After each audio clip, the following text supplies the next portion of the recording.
Voilà, bonsoir à toutes et à tous, bienvenue à l'Université de Mons pour cette troisième conférence du cycle Univers.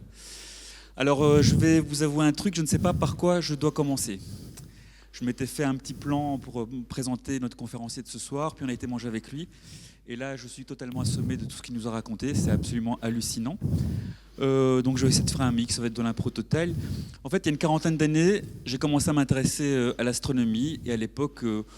voilà, il y en a un qui a une lunette de 60 mm de diamètre, on est tout content, on voit les anneaux de Saturne, les cratères de la Lune, et puis un copain qui débarque avec un télescope un peu plus gros, qui a 114 mm de diamètre, et avec ça on a l'impression d'être les maîtres du monde, on voit des choses extraordinaires, on commence à voir les premières nébuleuses, et puis on grandit, et puis on rêve d'avoir un télescope de 20 cm de diamètre, et avec ça pendant 30 ans on observe, on fait des photos, on fait un tas de machins.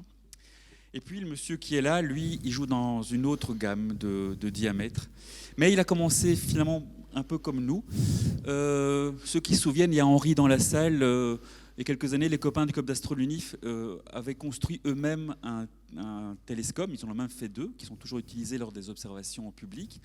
Et ils avaient utilisé un bouquin de référence qui était le Texero, un bouquin des années 50, je ne dis pas de bêtises. Eh bien, notre invité, Marc Querelle, quand il avait 12 ans, il a pris ce bouquin et il a aussi fait son télescope lui-même. Et puis à 14 ans, on lui a demandé qu'est-ce que tu as envie de faire plus tard. Il a dit, moi, je veux travailler au plus grand miroir, je veux faire les plus grands télescopes du monde. Il avait 14 ans. On ne va pas lui demander son âge aujourd'hui, mais c'est ce qu'il fait. Alors si vous prenez les télescopes les plus spectaculaires au monde, de notre temps, ça se limitait aux 5 mètres du mont Palomar qui nous faisait rêver. Puis on parlait du 6 mètres russe soviétique de Zelenchuk dans l'Oural. Et puis après, voilà, on a construit les télescopes du VLT au Chili, qui sont 4 télescopes de 8,20 m. C'est lui qui les a faits. Puis il y a eu le télescope Gemini américain, un dans l'hémisphère nord, un dans l'hémisphère sud. Je pense qu'on est aussi dans les 8 mètres. C'est lui aussi qui les a faits. Puis il y a un télescope là qui est aux Canaries actuellement à La Palma qui fait 10,40 m, c'est le plus grand du monde. C'est lui aussi qui l'a fait.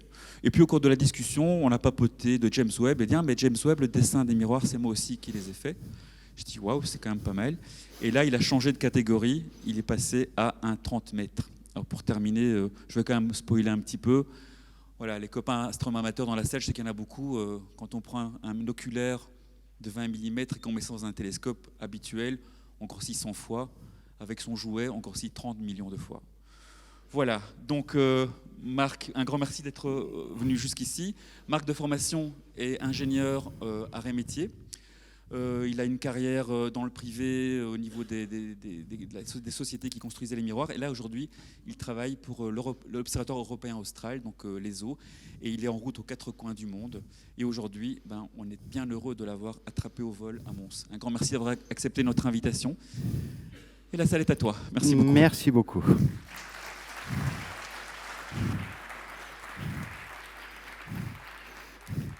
Eh bien, c'est la plus belle introduction à mon propos que j'ai jamais entendue. Mais elle est totalement vraie. Voilà, c'est vrai. On va parler ensemble aujourd'hui de ce que nous sommes en train de construire, ce que j'appelle le géant émergent, l'Extremely Large Telescope de l'ESO. Et je n'ai presque pas besoin de me présenter puisque ça a été très bien fait juste avant.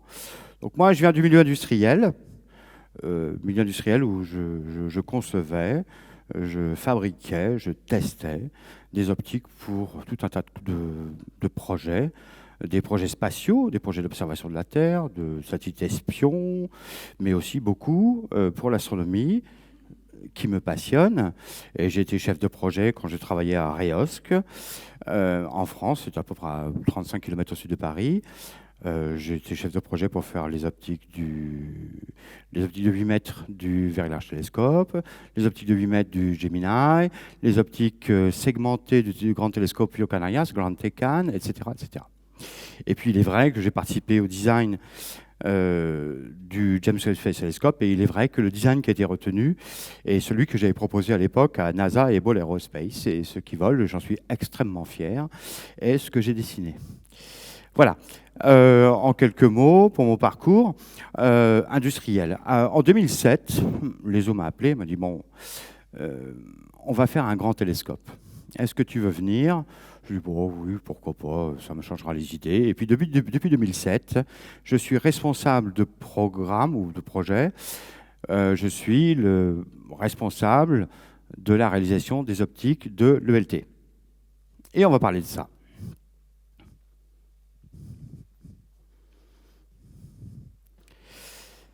Cette présentation n'est pas une conférence scientifique.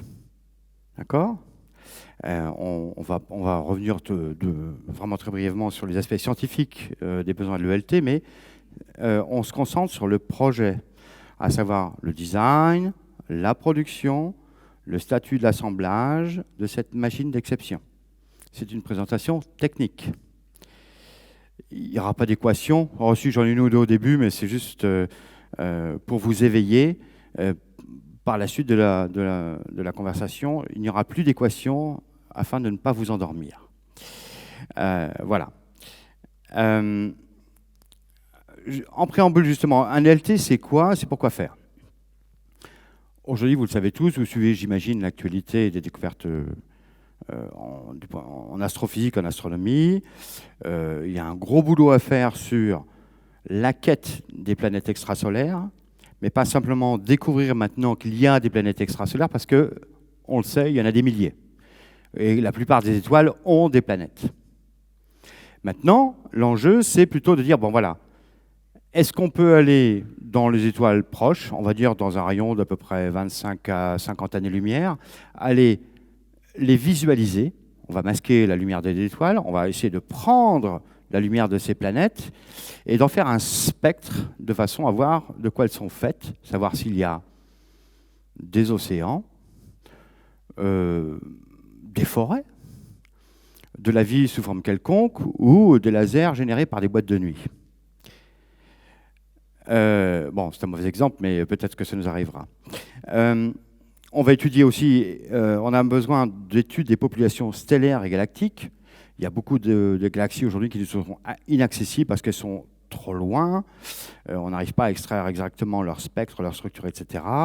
Et on veut retracer l'évolution de l'ensemble galactique à travers l'histoire de l'univers. Du point de vue de la cosmologie,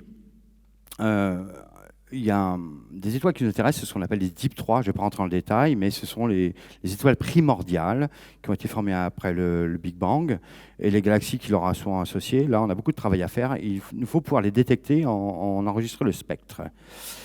On veut mesurer ce que j'appelle en direct ici la décélération de l'expansion. C'est-à-dire que l'univers est en expansion, il a subi une inflation, puis il a décéléré, puis réaccélère, on ne sait pas pourquoi, comment, etc. C'est lié probablement à des problèmes de matière noire, d'énergie noire, tout un tas de concepts qui sont en discussion permanente. Et on a besoin de télescopes puissants pour pouvoir sonder ces énigmes. Voilà. Et puis on va continuer à tester et encore retester la relativité générale. Pour le moment, on est sans défaut, elle a toujours été validée. Et puis l'inconnu. À chaque fois qu'on fait des grands télescopes, à chaque fois qu'on fait des grands instruments, à chaque fois qu'on fait des grands accélérateurs de particules, on tombe sur quelque chose de nouveau et on se gratte la tête en se disant « mais mince, qu'est-ce que c'est ?» Et je ne sais pas encore quelle sera cette fenêtre de l'inconnu de l'ELT, mais on sait qu'elle existe. Toujours en préambule, c'est là que je vais faire un petit peu d'équation, j'en suis désolé. Qu'est-ce qu'un télescope? Bon, imaginons nous avons une étoile loin, qui, même si elle est grande, n'apparaît pour nous que comme un point. Et ce point, nous allons l'imager à travers un télescope. Alors, je ne sais pas si... Alors, comment est-ce qu'on voit mon pointeur ici? Hop. Voilà mon pointeur. L'étoile est là-haut, elle passe à travers un instrument. Alors là, c'est une simple lentille, mais ça peut être un miroir, mais ça peut être 5 miroirs, 10 miroirs, 30 lentilles, ce qu'on veut. Et puis, on va venir imager l'image de cette lentille qui est un point, situé à l'infini, au foyer. De par la nature ondulatoire de la lumière, l'image d'un point n'est pas un point, mais une tache, ce qu'on appelle une tache de diffraction, une tache d'Airy. L'énergie de cette étoile imagée au foyer est diluée sous cette forme, et cette forme va définir la limite de résolution de notre instrument. on ne va pas rentrer dans un détail fou, mais sachons qu'en gros, à mi-hauteur, cette tâche d'Airy, elle fait lambda sur d. Et après, je ne vous embête plus avec les équations, je vous l'ai promis. Lambda, c'est la longueur de la lumière. Longueur d'onde de la lumière, si on est dans le visible, dans le vert, on va dire 0,5 microns. Et on va diviser par d, qui est le diamètre de notre instrument. On comprend immédiatement que si on veut de la résolution, si on ne change pas lambda parce qu'on continue à vouloir observer dans le visible, il n'y a qu'une chose sur laquelle on puisse jouer, c'est augmenter le augmenter. J'arrive, je suis désolé, j'appuie sur le mot. Voilà. Il nous faut augmenter tout simplement le diamètre. Et c'est purement linéaire. Si vous voulez être 2 fois plus résolvant avec un télescope, vous multipliez par 2 le diamètre du télescope, et ainsi de suite, et ainsi de suite. Donc une équation, mais une équation qui est simple. Alors, est-ce que, voilà. Maintenant, les objets qu'on observe sont faibles. Sont faibles parce qu'ils sont loin, sont faibles parce qu'ils sont peu émissifs, sont faibles parce que c'est des exoplanètes, etc. Donc ce qu'il faut qu'on capture avec un télescope, c'est un maximum de photons. Et donc il nous faut un maximum de surface. Et donc il nous faut un maximum de diamètre au carré. Encore une fois, un argument pour dire, bon voilà, si on veut s'améliorer en termes de résolution et de sensibilité, il nous faut augmenter le diamètre. Là, on n'est plus linéaire, on passe avec le carré. C'est-à-dire que si je prends un télescope et que j'augmente son diamètre d'un facteur 2, je capte 4 fois plus de lumière, et ainsi de suite. Et c'est pour ça que depuis Galilée, en passant par Newton, en passant par Herschel, en passant par Ross, en passant par Hooker, en passant le L que tu as cité justement juste avant, eh bien, la course a été à augmenter, augmenter, augmenter, toujours augmenter le diamètre. Jusqu'à les télescopes qu'on va qualifier des tas de l'art aujourd'hui, que sont par exemple le Very Large Telescope, qui sont 4 télescopes de 8,20 m de diamètre au Chili, mais aussi le Grand Tecan de 10,40 m aux Canaries, et puis les 2 Gemini, et puis les 2 Keck, etc. Mais on s'est arrêté à 10 mètres. 8 mètres, 10 mètres, c'est la classe de télescope du moment.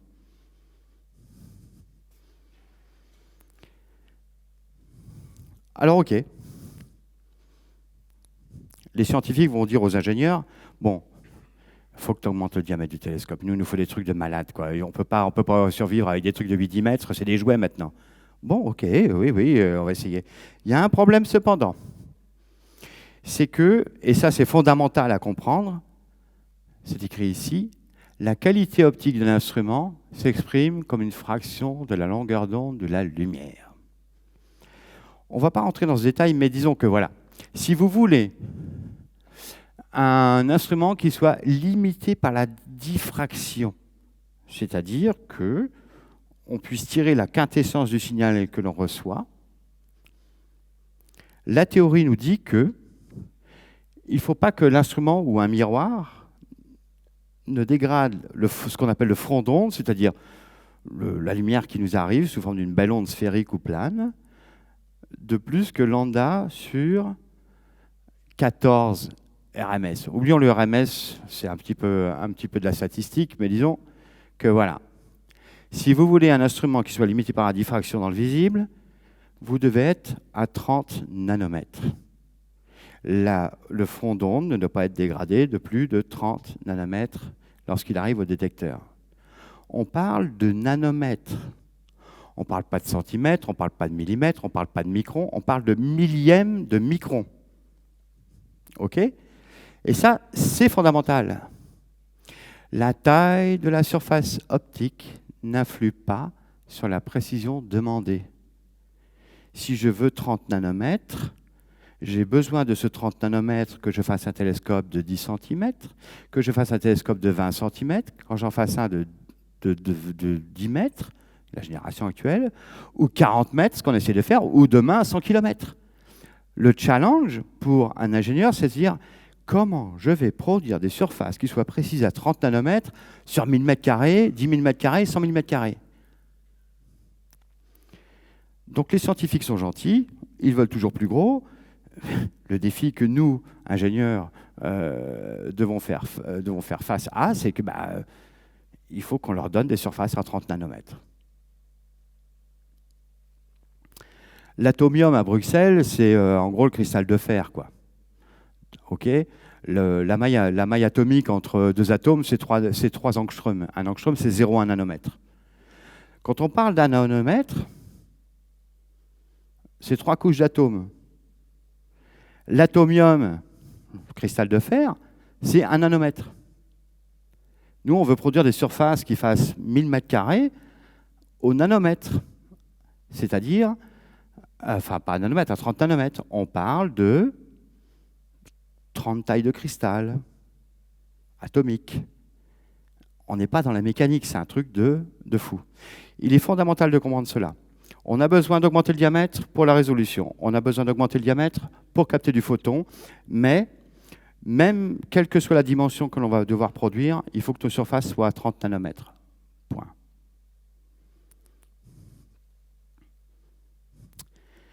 Alors évidemment, ça a un coût. Vous comprenez bien que produire une optique qui est grande comme ceci, ou 400 mm, ou 1 mètre, ou ce que vous voulez, comme on veut toujours 30 nanomètres, le prix il va être monstrueux. Le prix d'une optique, en gros, varie à plus que la puissance de 2, en général même plus que la puissance de 3 que son diamètre. Si je fais un 200 mm, que j'ai payé fort cher à la Maison de l'Astronomie à Paris, j'ai payé 1 500 €, et que je veux un 400, dans la même catégorie, il faut que je m'attende à des prix exorbitants. Et maintenant, si je veux faire un ELT de 40 mètres, comprenez que le coût risque d'en pâtir. Voilà, c'était mon préambule. Il est important que vous ayez ça à l'esprit. Les surfaces optiques dont on parle, c'est des surfaces qui ont des précisions nanométriques, de quelques millièmes de microns, et donc de quelques millionièmes de millimètres. Quand j'ai commencé en tant que mécanicien, je ne comprenais même pas l'échelle du nanomètre. On ne la comprend pas parce qu'on ne la saisit pas, on ne la voit pas, on ne la touche pas. C'est horrible. On parle de quelques couches d'atomes. On veut du diamètre au carré. La qualité optique doit rester à 30 nanomètres et le challenge devient complètement fou. Ceci dit, il y a des gens qui relèvent les challenges. Moi, par exemple, et d'autres, mes collègues. Et on se dit, bah, tiens, allez, on va faire un ELT. Les 8 mètres, les 10 mètres sont pas des jouets, mais méritent qu'on les grandisse, disons-le comme cela. Et donc, on s'est mis en tête de faire un télescope qui puisse vraiment aider la science, par exemple, au niveau de la spectrométrie des exoplanètes, ce genre de choses. Et quand on a aligné toutes les équations, on s'est dit, 30 mètres, c'est le mini, 40 mètres, ce serait bien. Et si on avait 60 mètres, entre 60 mètres et 100 mètres, ce serait l'idéal. Pour des raisons de coût, d'ingénierie, de difficulté, on a dit on va faire un 40 mètres à 39, et c'est l'ELT dont je vais vous parler ce soir. On va parler rapidement de ce qu'est l'ESO. Je travaille à l'ESO. On va parler rapidement du site. On va regarder ce qu'est l'ELT dans ses grandes formes. On va rentrer un petit peu dans le détail technique de ce qu'est le dôme du télescope, de ce qu'est la structure du télescope. Je vais vous faire un petit time-lapse du chantier de sa construction. On va parler des optiques, qui sont des optiques de malade. On parlera d'autres éléments qui viennent se greffer sur le télescope, ce qu'on appelle des stations préfocales, des étoiles laser. On parlera extrêmement brièvement des instruments, mais vraiment extrêmement brièvement, parce que ce qu'on appelle les instruments, qui sont en gros les caméras que l'on met au foyer du télescope pour analyser la lumière, méritent à chacun une conférence. Et donc je ne pourrais pas développer ça ce soir, c'est clair. Et puis, quelques perspectives et conclusions. Alors, l'ESO, European Southern Observatory, ou alors Observatoire européen austral, est une organisation intergouvernementale créée par 5 pays européens, dont la Belgique, vous voyez en haut, en 1962, Belgique, France, Allemagne, Pays-Bas, Suède, dont la mission principale était de définir par convention en 1962 cette organisation intergouvernementale pour fournir aux astronomes et astrophysiciens le meilleur de l'état de l'art en termes d'équipement, d'observation, de recherche permettant la production de sciences dans les meilleures conditions. En 62, il y avait 6 États membres. Aujourd'hui, nous sommes 16 États membres. L'Allemagne, l'Autriche, la Belgique, la République tchèque, le Danemark, la Finlande, la France, l'Italie, les Pays-Bas, la Pologne, le Portugal, l'Espagne, la Suède, la Suisse et le Royaume-Uni, ainsi que le Chili, qui est pays hôte des observatoires. Nos télescopes sont tous au Chili. Il y a quelques autres pays qui ont manifesté l'intérêt de nous rejoindre, par exemple le Brésil, et puis nous avons l'Australie qui est partenaire, mais pour le moment, nous sommes 16 États membres. Nous fonctionnons avec un budget annuel d'en gros 240-250 millions d'euros. Nous avons un staff d'à peu près 750 employés, dont 2 tiers sont en Allemagne et 1 tiers au Chili. Le siège, c'est le centre administratif et technique de l'organisation. Il est à Garching, c'est tout près de Munich. En fait, c'est à côté du stade de l'Arena où se produit l'équipe du Bayern. Voilà. Nous concevons, construisons, gérons les télescopes astronomiques terrestres les plus puissants au monde. Nous concevons, construisons et gérons des instruments scientifiques. Nous développons des technologies pour soutenir les programmes de l'ESO. Nous formons des ingénieurs, nous formons des scientifiques et nous produisons et permettons la recherche scientifique. Voilà l'ESO, notre mission en 2 mots. Et ça marche bien, hein, puisqu'aujourd'hui, nous pouvons dire que nous, Européens, avec l'ESO, nous sommes les leaders de la production de sciences en astrophysique au monde.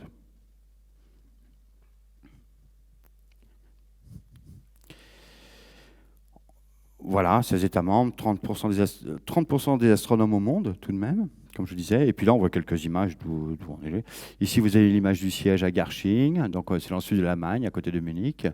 Et ici, nous sommes au Chili. D'accord, vous trouvez un observatoire qui s'appelle ALMA, qui est ici sur le plateau de Chajnantor, tout au nord du Chili, en Antofagasta. C'est un observatoire submillimétrique. Nous avons l'observatoire de Paranal, ici, et puis bientôt de Paranal et Armazones, où se situe le LT, avec les télescopes de 8 mètres. L'ancien observatoire de la CIA, qui est toujours opérationnel. Et puis Santiago, et à Santiago, des bâtiments administratifs et autres. Voilà, ça, c'est les eaux. Le Chili, pour mémoire, tout le monde n'y est pas allé, c'est ici, ok. Vous êtes dans la lumière ardente ici. Je trouve triste à chaque fois que je viens en Belgique de voir la qualité de votre ciel, puisqu'il n'a pas de qualité, puisqu'on ne le voit pas, puisque vous êtes une lanterne au même titre que les Pays-Bas. Il vous faut descendre un petit peu plus bas, peut-être dans certaines régions de France ou d'Espagne, mais c'est une catastrophe. Bon. Au Chili, là, on est au bord du Pacifique, on est à l'extrême sud du Pérou, on est au nord du Chili. Il y a un désert qui s'appelle le désert d'Atacama, qui est hyper aride. Il y a des nucléaires tout le temps. Il ne se passe rien et on met nos observatoires là-bas. Le LT ne sera pas à côté de Mons.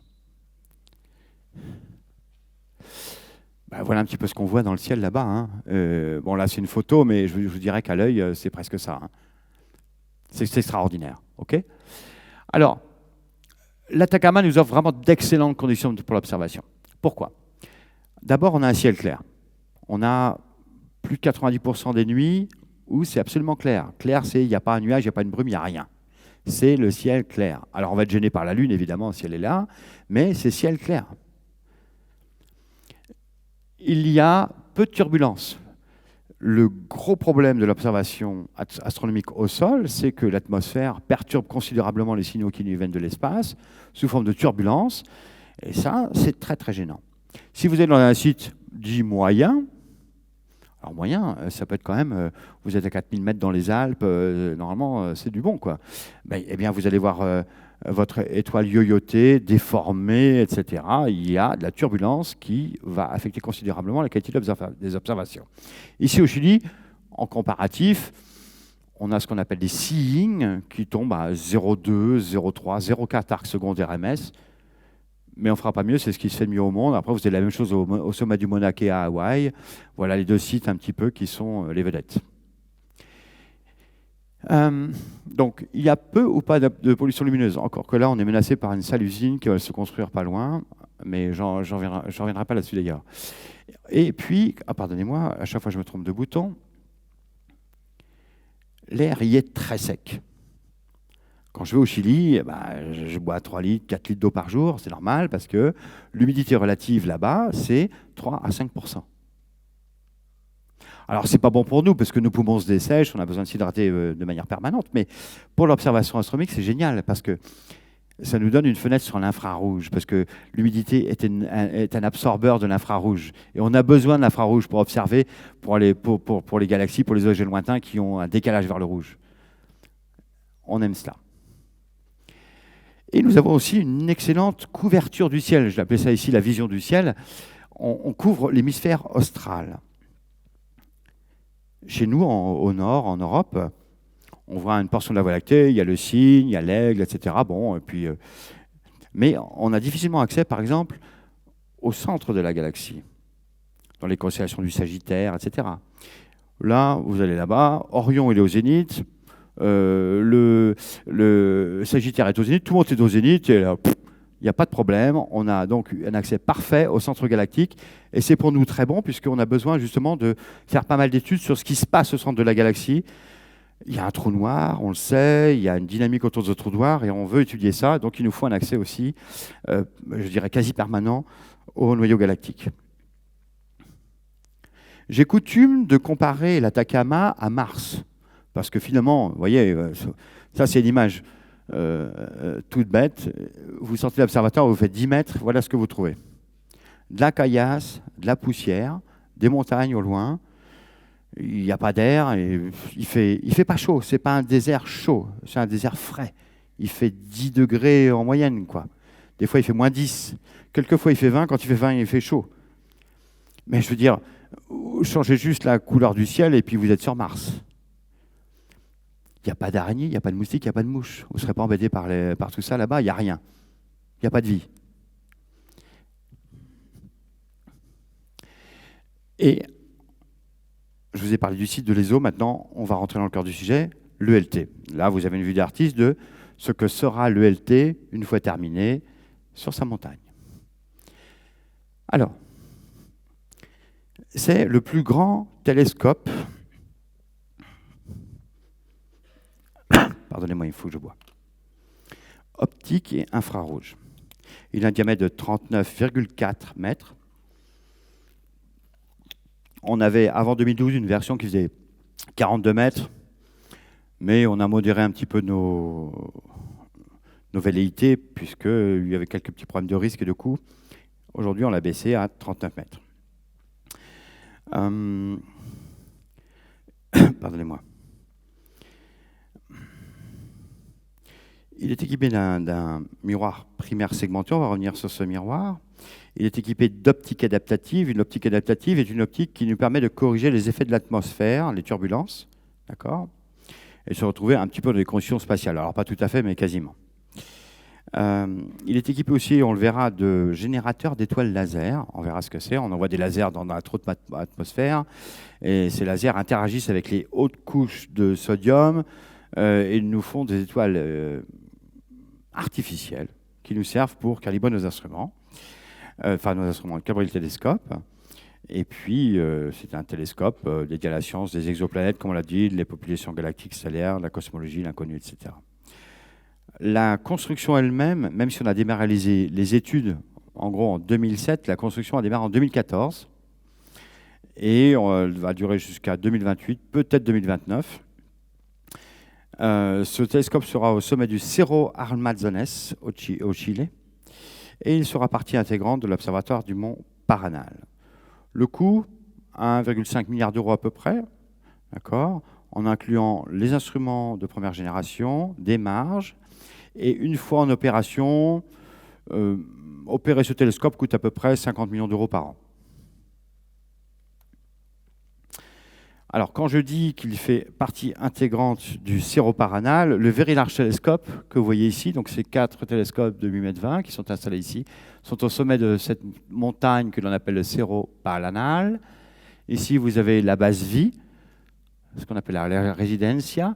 Et puis, tout au fond là-bas, vous voyez ce sommet qui est le Cerro Armazones, qui est l'endroit où on installe le LT. Bon, le LT, 3046 mètres d'altitude, 338 ciel limpide, conditions météo et atmosphériques très stables, on en a parlé. Il fait en moyenne entre 0 et 15 degrés, la moyenne c'est 9 degrés. Il peut faire moins 10, mais c'est extrêmement rare. Il peut y avoir des orages, il peut y avoir de la pluie, il peut y avoir de la neige, mais c'est extrêmement rare, on va dire tous les 2-3 ans. C'est l'idée.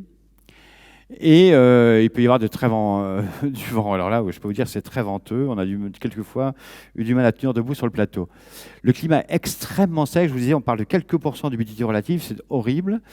Et il y a de fortes radiations UV parce que il y a tout qui passe. Là, vous bronzez à toute vitesse. Une journée, c'est bon, vous êtes noir. Et c'est une zone, on est au nord du Chili, à côté d'une ceinture volcanique du nord des Andes qui est extrêmement sismique. Se ramasser à une échelle 6 sur Richter, je ne vais pas dire que c'est commun, mais c'est quelque chose auquel il faut s'attendre, même à un 7, même à un 8 sur Richter. Voilà, on dimensionne d'ailleurs nos télescopes pour 8 sur Richter. On en vient à la combinaison optique du télescope. Qu'est-ce que c'est? C'est un tri-mirror anastigmate. Ouh là là, de quoi il nous parle? En gros, vous avez ce réflecteur principal qui est ce qu'on appelle le M1. Bon, c'est facile. Qui réfléchit la lumière vers le M2, qui est un convexe qui fait, donc lui il fait 39 mètres, qui revient sur le M2, qui est un convexe très très asphérique qui fait 4 mètres, et puis qui va sur le M3, qui fait lui aussi 4 mètres. Cette combinaison des 3 miroirs fait la performance optique de la combinaison. Cette combinaison est limitée par la diffraction sur tout le champ du télescope. Et 2 miroirs plans, le M4 ici et le M5 ici, qui nous permettent de faire de l'optique adaptative, donc de corriger de l'atmosphère, mais pas seulement, corriger plein de choses, on va le voir, et de stabiliser l'image au foyer. Et ces 2 miroirs peuvent diriger d'ailleurs la lumière ici vers ce qu'on appelle un foyer Nasmyth qui se trouve sur la gauche ou sur la droite, où on va pouvoir placer les instruments. Voilà, 39 mètres. Le miroir primaire, il a f sur 0,9. Alors, s'il y a des astronomes amateurs parmi vous, ils vont se dire, mais ils sont fous, f sur 0,9, c'est pas polissable, c'est pas testable. Si. L'ouverture du télescope elle-même est de f18 à peu près. Bon, ça veut dire qu'il y a la profondeur de champ, donc c'est bien. Et une focale de 684 mètres. La focale, c'est 684 mètres. Donc, si vous, astronome amateur, dites « Ah, tiens, je vais aller au Chili, et puis Marc, il va me laisser retrouver le LT », d'accord, je signerai le papier, etc. Il va vouloir venir avec son oculaire de 20 mm, et puis le placer au foyer, etc., en se disant « Oui, c'est bien, j'aurai un agrandissement de 30 millions ». Ça dépasse l'entendement, il n'y a pas de superlatif, c'est assez malade, quoi.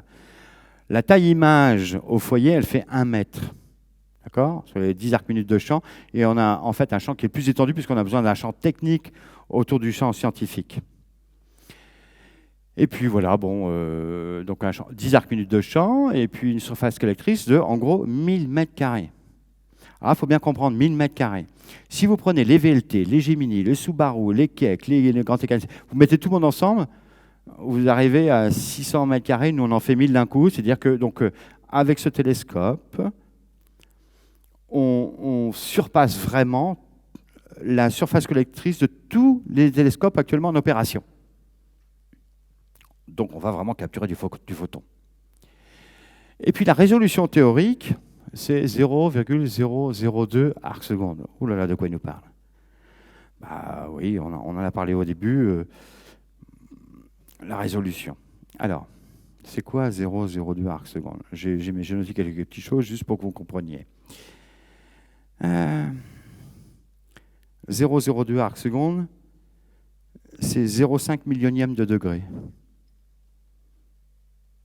D'accord? C'est en gros 3 mètres sur la Lune. La résolution de ce télescope, c'est 3 mètres sur la Lune. Ça ne permettra pas de détailler les restants du module lunaire qui avait été laissé par Apollo 11 et des compagnies, etc. Non, mais on le voit comme un point normalement. D'accord? Ça, c'est la résolution théorique, et c'est hors atmosphère, etc. Mais ça vous donne un petit peu une idée de la puissance de l'instrument. Voilà, juste une petite animation. La lumière vient se réfléchir sur M1, puis sur M2 qui est un convexe, puis sur M3. Et avec deux miroirs plans, l'EM4 et l'EM5, nous allons nourrir sur les deux plateformes que vous voyez à droite et à gauche, les instruments qui sont les caméras qui vont être utilisées pour analyser la lumière reçue par ce télescope.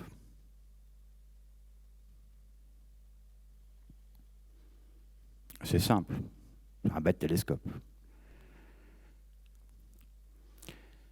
Rentrons un petit peu dans le détail et parlons maintenant du dôme et de la structure. On va dire du dôme et du tube du télescope. Le dôme.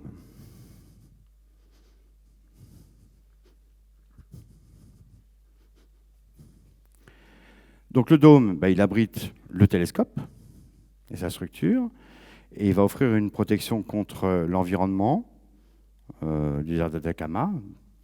Il fait 80 mètres de haut, à peu près presque 90 mètres de large, et il comporte à sa base, vous le voyez ici, cette ceinture de bâtiments auxiliaires, et donc si on inclut tout le monde, on est presque à 120 mètres. C'est un beau bâtiment. D'accord ? Il y a deux portes que vous voyez ici, les deux portes du dôme qui vont s'ouvrir pour permettre au télescope d'observer. Souvenez-vous que la fente d'observation a fait 40 mètres. Ce sont des monstres. Chaque porte pèse 600 tonnes.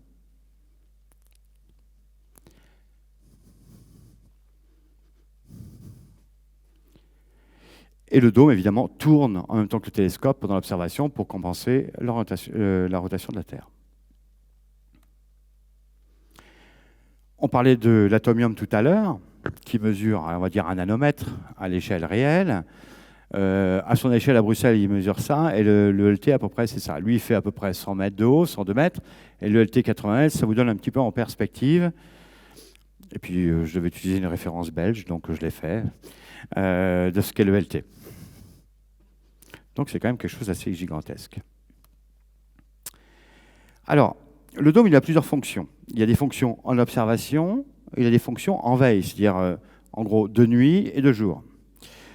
En observation, on limite les effets du vent et on optimise les flux d'air.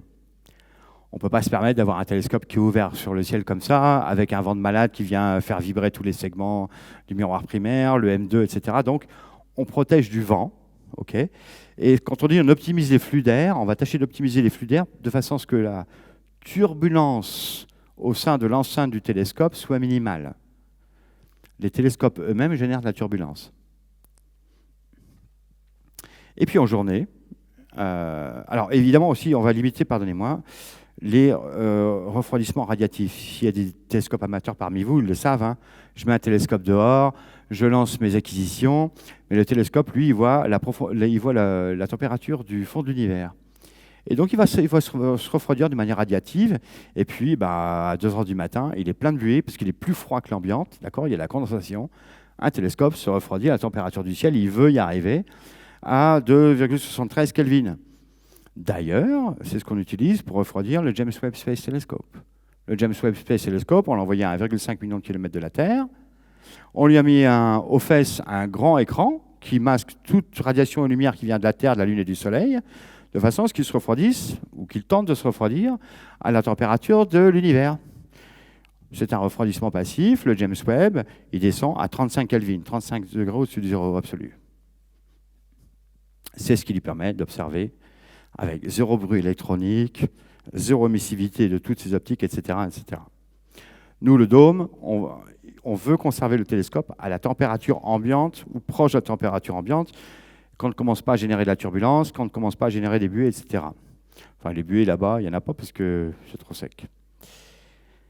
Alors en journée, eh bien, évidemment, on va protéger notre télescope, notre jouet, et donc on va le protéger des poussières, du sable, du vent, des précipitations, du soleil, et on va climatiser le dôme, mais pas simplement pour que les gars soient peinards à 20 degrés pour bosser la journée et faire de la maintenance.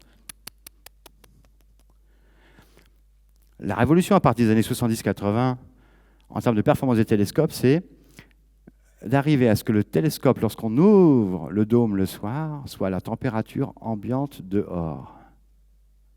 De façon à ce que dès qu'on ouvre, on puisse faire de la science, puisque notre télescope ne va pas générer de turbulences. Et donc, on a 8 mégawatts de clim, enfin 3 mégawatts de clim, qui vont en permanence maintenir une température du télescope qui nous permettent effectivement, au moment de l'ouverture, d'être prêts. Quand on l'ouvre, le télescope et toutes ses optiques et tous ses systèmes sont en gros à la température dehors.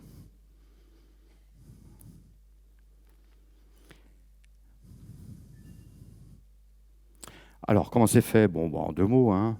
C'est pas très compliqué un dôme. Hein. C'est un bazar qui tourne avec 2 portes, des évents. Ok, bon, j'exagère un peu, mais bon. Voilà, vous avez d'abord un pilier ici, qui fait quand même 270 mètres de circonférence. C'est un monstre. Et puis, vous avez donc ça, c'est la partie fixe. Et sur cette partie fixe, vous avez une multitude de chariots qui supportent les 6000 tonnes du dôme, que l'on peut faire tourner donc en même temps que le télescope. Et vous voyez ici donc les évents qui nous permettent de contrôler le flux à l'intérieur du télescope. Donc et on va jouer aussi avec ce que vous voyez ici, ce qu'on appelle le windscreen dans notre jargon. Donc ce qui était je ne sais pas quelle est la traduction en français d'ailleurs, ni en belge. Le windscreen, c'est l'écran avant, voilà, que nous permettent donc, en le montant, en le descendant, de limiter les effets du vent, mais en jouant sur son attitude aussi d'optimiser les flux en même temps qu'avec les évents à l'intérieur du télescope pour limiter les turbulences. Voilà. Le tout est recouvert d'un revêtement qui est une isolation, plus alu. Donc alu, on va rejeter les radiations solaires, et ça va nous aider à le maintenir en température assez correctement. Alors là-dedans aussi, il y a plein de trucs auxiliaires, il y a des ponts roulants, il y a des grues, etc. Évidemment, parce qu'on a besoin de tout ça pour faire la maintenance et le transport des optiques et autres systèmes à l'intérieur du dôme. Là, très très rapidement, je vous disais, vous avez une ceinture de bâtiments auxiliaires autour du dôme. Alors là, on va trouver tout ce que vous voulez. Hein. Il y a, donc ça c'est l'entrée. On va avoir une pièce où on va s'occuper des instruments, donc des caméras. Il faut faire de la maintenance, du montage, des ceci, des cela. Mais on a aussi tout ce que vous voulez. On a du bureau, on a des toilettes, mais on a aussi des salles informatiques, des salles pour les systèmes de refroidissement, des salles pour l'informatique et tout ce que vous pouvez imaginer dont on a besoin. Le LT, et on va aussi avoir dans une des chambres ce qu'on appelle les coating rooms, c'est-à-dire qu'on va on va remplacer le traitement réfléchissant sur les segments à raison de 1 à 2 fois par jour. Et donc tout ça, c'est une usine. Le LT, ce n'est pas simplement un observatoire, c'est aussi une usine. Vous aurez à peu près en permanence 50 personnes qui bossent pour le LT, 50 en permanence, pour faire la maintenance, pour faire les retraitements, pour faire tout ce qui est nécessaire pour faire vivre cet observatoire. Voilà. En quelques chiffres, donc je vous ai dit, il fait 80 mètres de haut. Le pilier lui-même, il fait 11 mètres, un beau pilier. Le diamètre, 88 mètres. Je vous ai dit presque 120 mètres si on inclut les bâtiments auxiliaires. Et puis, les portes, 23 fois 55 mètres, c'est gigantesque. Et la masse en rotation est d'à peu près 6100 tonnes. La masse de chaque porte, 1, 2, c'est 600 tonnes. Et on parlait des évents. Alors oui, on pourra en parler, mais je ne vais pas détailler. Il y a 36 chariots, 6000 tonnes, ça fait du monde. Hein. Donc on a 36 chariots et qui font eux-mêmes 27 tonnes chacun, qui supportent toute cette masse avec sur 270 000 mètres de circonférence. C'est un monstre. Et on a aussi presque 90 évents. Les évents dont on en parlait, ils sont sur le côté ici, qui offrent un contrôle sur 1240 mètres carrés de flux. Et le dôme, il repose sur 118 isolateurs sismiques, c'est-à-dire en gros, c'est un petit peu comme les bâtiments au Japon. Le dôme repose sur des piliers qui vont absorber la majorité de l'énergie lors d'un séisme de magnitude 7, 8, tout ce que vous voulez, de façon à ce on conserve son intégrité. La durée de vie spécifiée d'un ELT, c'est 30 ans, et ce qu'on appelle le goal, c'est-à-dire l'objectif, c'est de pouvoir le faire vivre 50 ans et plus. Donc il faut se protéger de ces tremblements de terre. Voilà. Et puis, et puis comme je vous disais tout à l'heure, il faut 3 mégawatts de puissance rien que pour la climatisation et le chauffage. Parlons de la structure. Donc la structure, là, le télescope lui-même. Hein. Donc là, on rentre à l'intérieur du dôme. C'est une structure gigantesque. Hein. Vous voyez, ça c'est moi et ça c'est Philippe. Vous voyez, on est petit. Elle permet donc de pointer. Pointer, ça veut dire, tiens, tu vises tel bazar dans Sagittaire. Et puis de guider, c'est-à-dire que maintenant tu le suis, avec une très grande précision. La précision dont on parle, c'est des dixièmes d'arc seconde. Alors, il faut qu'on fasse gaffe en ingénierie à ce qu'elle soit vraiment la plus légère possible et la plus rigide possible. Là est le challenge en ingénierie, parce qu'il ne faut pas que ça se déforme trop sous son propre poids, il ne faut pas que ça rentre en vibration trop vite, etc. Il y a tout un travail d'ingénierie à faire pour avoir cette rigidité et ce minimum de masse. Et c'est un beau défi d'ingénierie. Alors, j'avance. Alors, je pourrais beaucoup détailler, mais je vais le faire juste en 2 mots. Donc, vous avez ici la structure. La structure, en fait, c'est une monture alt-azimutale. Les télescopes, vous en avez de plusieurs types. En termes de monture, il y a en général la monture équatoriale, c'est-à-dire que il y a tout ce monde qui tourne autour de la polaire à cause de la rotation de la Terre. Donc, on va mettre un axe qui tourne autour, qui pointe vers la polaire, et puis on va tourner autour. C'est ce qu'on appelle une monture équatoriale. Si on commençait à envisager ça pour ce genre de télescope, la masse, vous la multipliez par 3, immédiatement, ce serait un monstre. Donc, les grands télescopes ont des montures alt-azimutales. Vous avez un axe de rotation, que bêtement un axe de rotation autour de la verticale, et un axe de rotation d'altitude, où vous avez un axe de rotation autour de l'horizontale. C'est tout bête. Bon, par contre, ça pose des problèmes, parce que quand vous allez au foyer, et si vous faites des pauses longues, le champ observé, il tourne, à cause de la structure alt-azimutale. Bon, et puis alors, qu'est-ce qu'on peut dire? Alors, le tube lui-même, c'est cette structure-là, c'est la structure principale, ce qu'on appelle la main structure chez nous, elle va soutenir toutes les unités optiques, ce qu'on appelle les unités optomécaniques.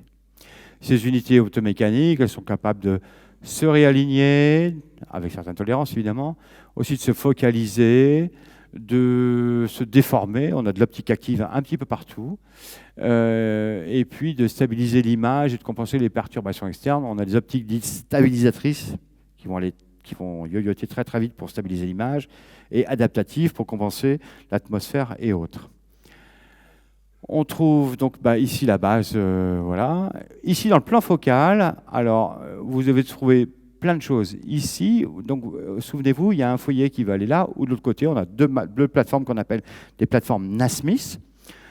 Et sur ces plateformes NASMIS, on va placer plusieurs choses. D'abord, ce qu'on appelle des pre-focal stations.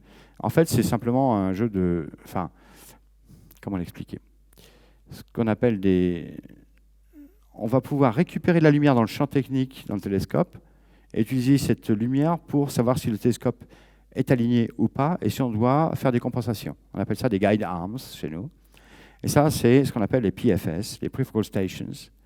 On va trouver aussi ici ce qu'on appelle des Phasing and Diagnostic Stations. Donc on a des ensembles optomécaniques assez compliqués qui nous permettent de voir si le miroir M1, tous les segments du miroir M1 sont en phase. Ça, c'est là-dedans. Et puis derrière, on a des miroirs de relais qui vont pouvoir nourrir des instruments. Et on peut installer en gros 3 instruments par plateforme. Alors, une plateforme NASMIS, vous voyez les gens ici, c'est en gros la taille d'un terrain de tennis. Hein. C'est considérable. Ici, en gros, vous avez même pas deux des NASMIS plateformes. Un instrument pour le VLT, donc les caméras, les spectrographes, etc. Un instrument lui-même, c'est la taille d'un bus. Voilà. Et sur le bord, ici, vous trouvez ce qu'on appelle les plateformes LGS. LGS pour l'anglicisme Laser Guide Stars, pour la génération d'étoiles laser qui vont nous permettre de mieux contrôler et mieux calibrer notre télescope.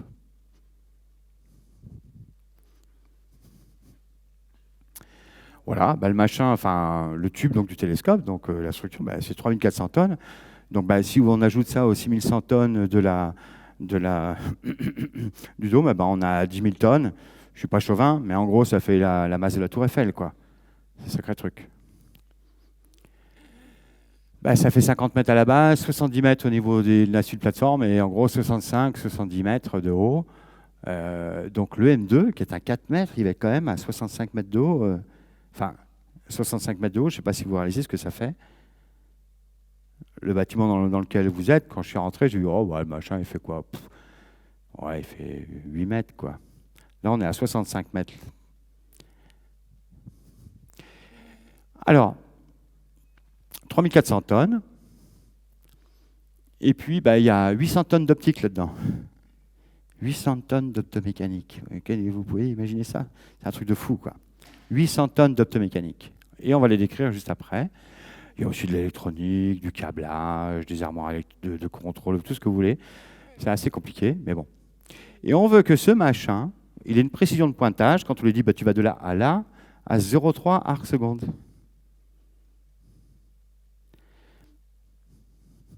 Vous vous souvenez, je vous ai dit 0,002 arcs secondes, c'était 3 mètres sur la Lune. Là, c'est 100 fois plus. Donc ça veut dire que, attends, Marc, tu te moques de nous ou quoi? Pourquoi est-ce que tu vas aller pointer à 0,3 arcs secondes alors que ta résolution, c'est 0,02 arcs secondes? Ben, ça veut dire que nos optiques, on va faire mieux que ça, et que dans notre optique, on va stabiliser l'image pour obtenir nos 2 milliards secondes qui correspondent à la résolution du télescope. Enfin bon, 0,3 arcs secondes, c'est quand même 1 euro à 10 km, hein, c'est pas mal comme précision de pointage. Mais ce n'est pas suffisant, on regarde la résolution du télescope.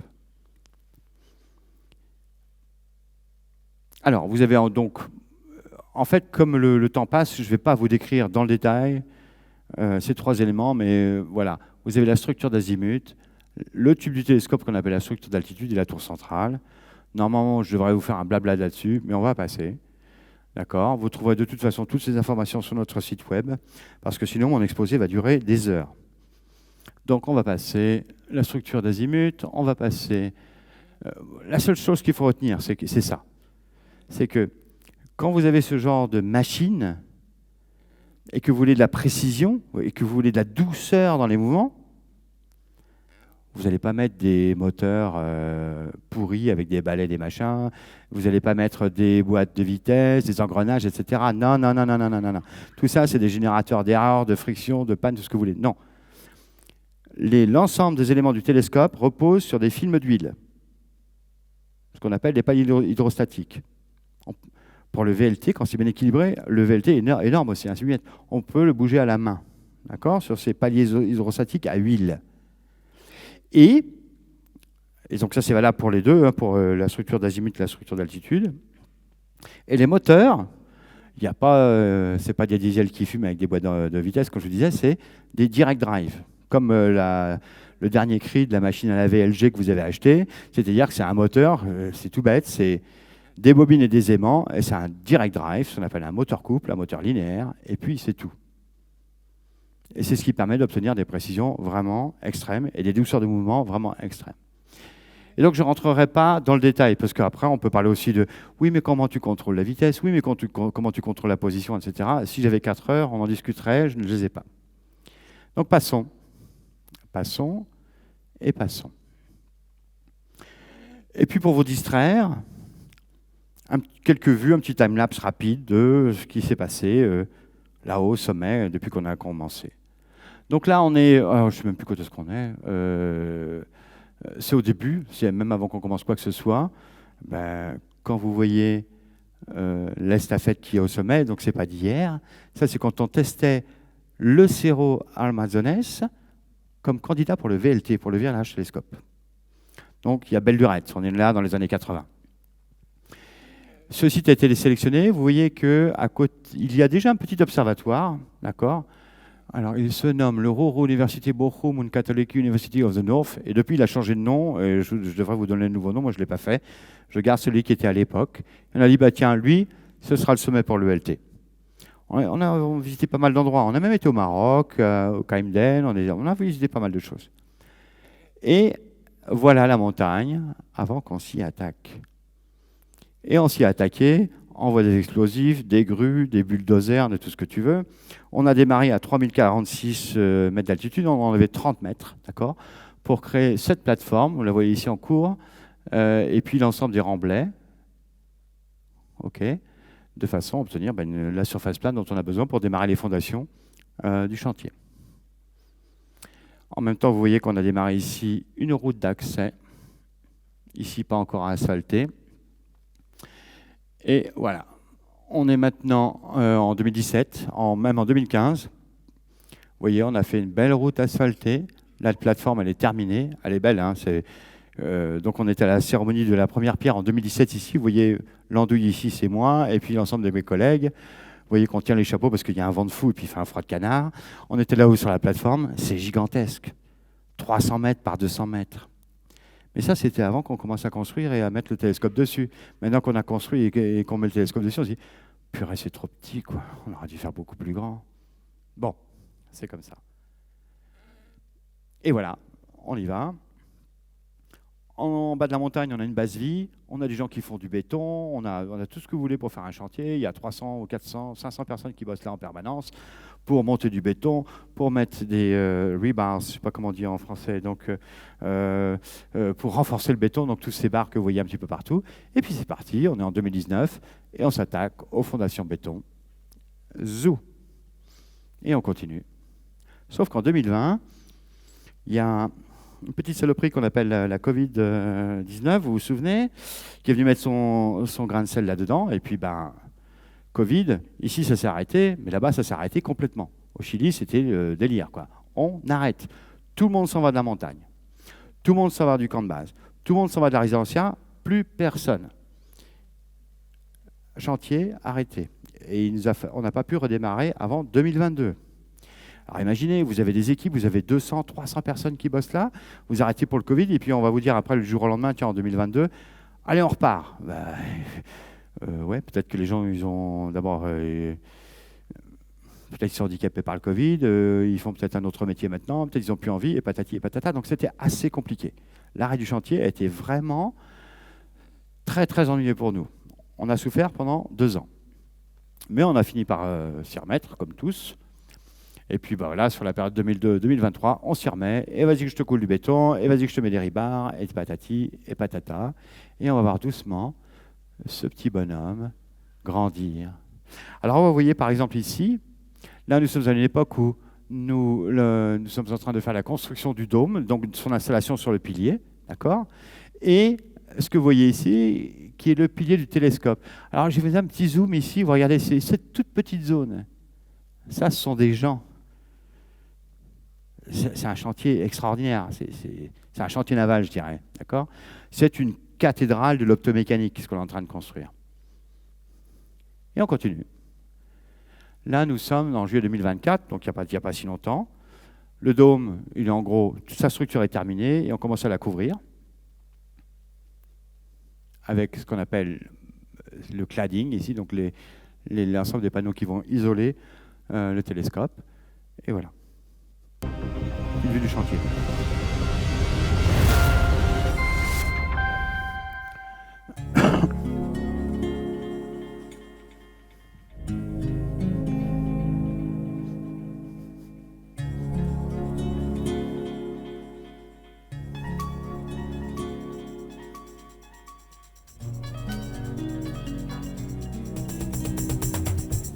La moindre grue à 100 mètres de flèche.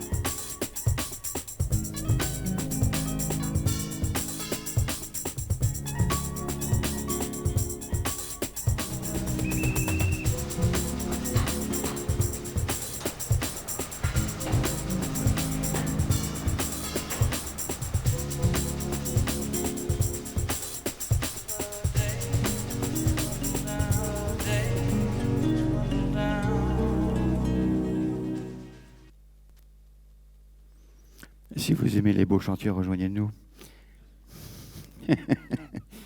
Et voilà, là on est, regardez, le 2 octobre 2025. En gros, là, donc tout ce qui est fondation béton, tout ça c'est terminé. La structure du dôme, elle est en place, elle est en train d'être couverte maintenant.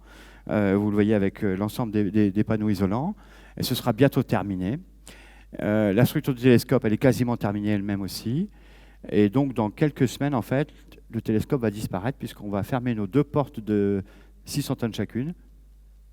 Et on va pouvoir bosser en catimini pour faire fine mechanics, comme on dit en anglais, c'est-à-dire pour maintenant finir de monter le télescope et commencer à le mettre en place. mettre en place les optiques, etc., etc. Donc d'ici Noël, normalement, tout ça c'est fermé, c'est fini. Vous pourrez aller sur les webcams de l'ESO, vous verrez un truc qui est fermé et pas intéressant. Bon, on est sympa, on a mis une webcam à l'intérieur. Voilà.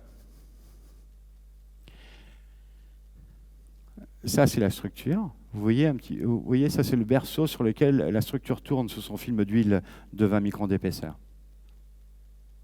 Et là-haut, la structure du M2. Et vous voyez en bas, la structure aussi qui est prête à accueillir le M1. Et nous voici à l'intérieur de la structure du M1. Vous voyez, on est en train maintenant d'installer tous les supports où il y aura les armoires électriques, les armoires électroniques, informatiques, etc., les câblages et patati patata. Au-dessus de ces messieurs sont installés les 800 segments que formeront le M1. Et c'est une bonne transition pour passer sur les optiques.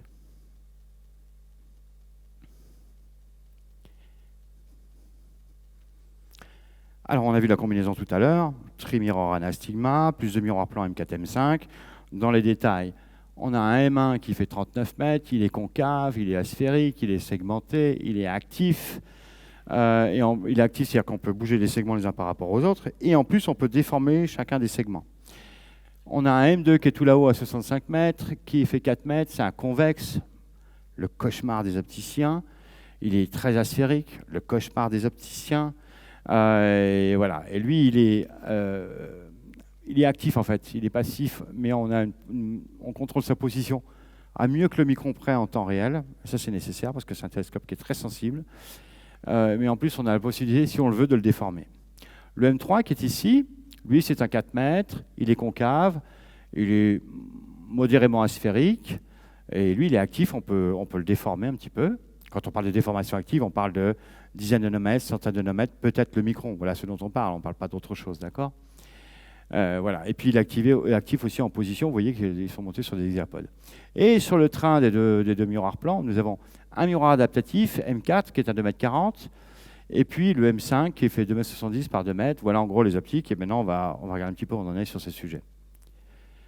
Donc le M1, c'est un pavage quasi hexagonal. Alors il ne peut pas être hexagonal parfait parce que on est sur un ellipsoïde de révolution, donc c'est un casse-tête mathématique. J'ai mis des semaines à trouver un schéma qui tenait la route. Et on finit par un pavage. Alors ça c'est moi, d'accord. Vous voyez, avec moi ça fait pour 1,40 m. Il y en a 798 et ils sont répartis sur 6 secteurs symétriques, ce qui fait qu'on a 133 types de segments différents. Et au lieu de fabriquer 798, on fabrique un secteur de plus. Donc, une fois 133 segments en plus. Et donc, on a un total de 931 segments. Alors, pourquoi? Est-ce que c'est pour des rechanges? Non, non, non, c'est vraiment pour l'opération. Comprenez qu'on va devoir maintenir le M1 pendant l'opération. Il faut, au bout d'1 an et demi, le traitement réfléchissant qui est sur un M1, il a vraiment perdu de sa qualité, de sa réflectivité, de sa performance, etc. On le remplace. Donc, on acide le traitement, on l'enlève et on le refait. Mais aussi, on doit probablement faire de la maintenance de certains composants que l'on verra, qui s'appellent les head sensors, les position actuators, tout un tas de choses. Et donc, il nous est prévu en opération d'échanger 2 segments par jour. Alors, si on veut les échanger, il faut qu'on ait la rechange qui soit disponible. C'est pour ça qu'on a 7 secteurs. Donc, on aura un fond de roulement, si je puis dire, un buffer qui va nous permettre de faire cet échange en permanence.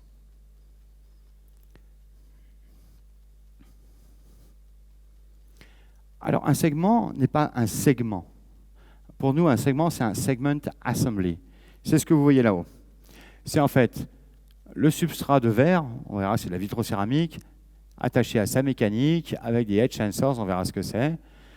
Voilà. Et une structure qui est montée de manière permanente sur le télescope, ce qu'on appelle la subcell ou la fixed frame, qui comprend un piston ici qui nous permet de lever les segments pour pouvoir les enlever du M1 et les remettre en place, et puis des actionneurs ici qui sont 3 actionneurs qui permettent de piloter la position en temps réel des segments les uns par rapport aux autres.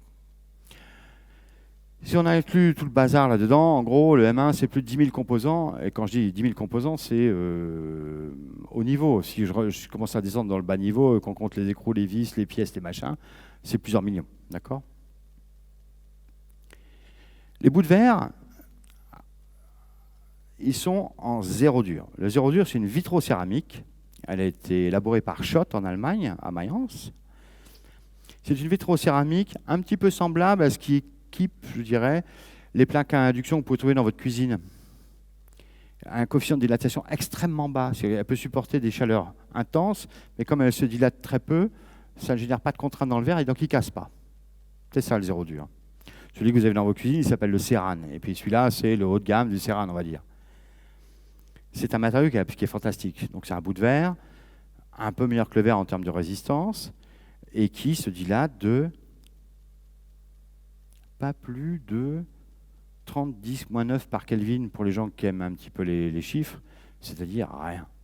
C'est-à-dire des nanomètres par mètre par degré. C'est extraordinaire.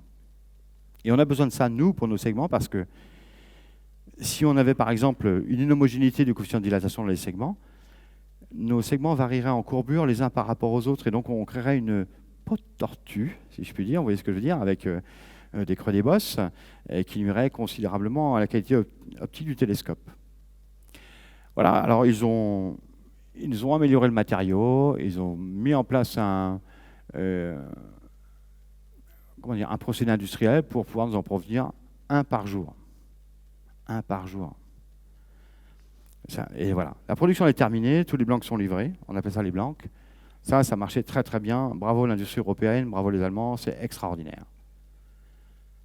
Au niveau mécanique, vous avez ce qu'on appelle ici le M1 Segment Support, qui est en fait une mécanique qui... Bon, en fait, c'est un support axial à 27 points, il y a un support latéral, je ne vais pas rentrer dans le détail, mais c'est une mécanique qu'on va marier de manière permanente au segment. Et on va voir quand on décrit le procédé de fabrication d'un segment d'assembly ce que c'est. Donc ça, pareil, on a galéré, on a commencé c'était en 2018, voilà. Un petit peu de galère en design et en fabrication, puis maintenant ça se produit bien et on a fini. Voilà, les dernières unités vont être livrées là d'ici la fin de l'année. Pareil, 1 millier en gros. Et puis vous avez ici une image donc, de la mécanique. Vous avez l'image de ce qu'on appelle le segment support qui va être intégré, attaché au segment de manière permanente, et ceci qui va être attaché à la structure du télescope de manière permanente. Et vous voyez ici ce qu'on appelle le vérin d'extraction qui va permettre de soulever et de descendre les segments pour les échanges. Voilà, ça c'est ce qu'on fait par exemple dans un atelier chez nous à l'ESO quand on fait nos répétitions. Donc vous voyez, on avait des outillages de levage. Alors on a fait ça simple. Hein. Le vérin, quelqu'un vient avec une visseuse électrique. Alors je ne vais pas dire Black et Decker, on va prendre quelque chose d'un peu plus évolué tout de même, d'accord. Et puis à la visseuse électrique, on va monter et descendre tout simplement à la main un segment. Vous voyez, c'est ce qu'on est en train de faire ici. Et puis pour pouvoir venir le saisir avec les outillages. Et alors dans le télescope, on a un pont spécial qui se balade sur les mains et qui peut venir prendre les segments et les mettre sur le côté du M1 et les descendre pour aller donc en maintenance. Je vais finir par écraser ce câble. Et puis le polissage. Alors le polissage, il a été confié à la société Reosc. Donc on est à 35 km au sud de Paris. Et Reosc a fait le design du procédé de fabrication et de métrologie. Et ils ont monté une usine de 4000 m² à Poitiers. Donc là, on est à peu près à 250 km, 300 km à l'ouest de Paris cette fois. On est vers l'île de Ré, vers La Rochelle. Et voilà, 4000 m² d'installation pour faire ceci. Comme je vous disais, nous, les eaux, on leur fournit les bouts de verre, ce qu'on appelle les blancs, on leur fournit la mécanique, et puis qu'est-ce que va faire Reosc ? Ils vont coller ce qu'on appelle des patins, donc ils vont coller avec des époxydes les patins d'interface mécanique qui nous permettront d'attacher la mécanique, et ils vont polir un disque à peu près le micron de précision. Ce n'est pas un disque, ce n'est pas une sphère, c'est une portion off-axis d'un ellipsoïde, c'est une galère, mais c'est dans le micron de précision, et ce, de manière routinière. Une fois que ça c'est fait, ils vont couper le segment à sa forme hexagonale, qui n'est pas un hexagone, mais un hexagone déformé, en fonction du type de segment, intégrer à la mécanique et finir par des techniques qu'on nomme IBF, Ion Beam Figuring, c'est-à-dire de l'usinage ionique. Et ainsi, on gomme les effets de l'intégration des mécaniques sur l'optique, on les gomme en polissant, au final, un truc qui est prêt à être intégré dans le télescope. Et quand et voilà, donc vous avez un petit peu une vue ici du truc. Alors, pour des raisons évidemment de propriété industrielle, on ne veut pas vous décrire tout le procédé, les machines, les patati patata. Mais ça, c'est simplement, vous voyez le couloir de production, il y en a partout. Il y en a partout. J'ai jamais vu autant d'optiques de ma vie, c'est un truc de malade. Il y en a 1000 mètres carrés, il y a 1000 segments en fabrication, c'est un truc de fou. Alors, on a eu du mal à démarrer, mais non, ça bouge bien. On en a produit maintenant plus de 600 et on en fait à peu près un par jour. Ça dépote. Si vous pouvez aller voir votre gouvernement en Belgique et dire, bon, c'est bien, il y a une usine qui fabrique des segments, nous on en voudrait pour faire un télescope, etc. N'hésitez pas à essayer de vous faire financer pour faire continuer pour faire perdurer cette usine. Voilà. Le produit qu'on obtient à la fin, ça ressemble à ça. L'andouille ici, c'est moi. Donc vous voyez la taille, à peu près 1,40 m. Et chacun de ces segments est donc d'une portion d'ellipsoïde de révolution. Et ils sont à 15 nanomètres sur l'onde. Ça veut dire que la surface mécanique de chacun des segments est meilleure que 7 nanomètres. Et il n'y a pas d'effet de bord, parce qu'on les a coupés. Il n'y a rien. C'est les optiques les plus pures et les plus belles que j'ai jamais vues. Quand j'ai commencé à travailler dans l'optique dans les années 90, même ce que l'on appelait les sphères de référence de métrologie, qui nous servaient vraiment de référence pour les métrologies, étaient moins bonnes que les segments qu'on est en train de produire. On a franchi des gaps en termes de capacité technique et en termes de capacité industrielle qui sont extraordinaires.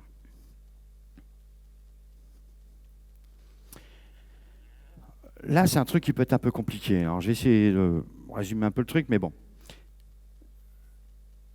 Il faut qu'on mette en phase tous ces segments. Ce qu'on appelle mettre en phase, c'est dire il faut qu'on les fasse travailler tous ensemble, tous ces segments, de façon à créer une surface qui soit dans les 30 nanomètres dont on a parlé.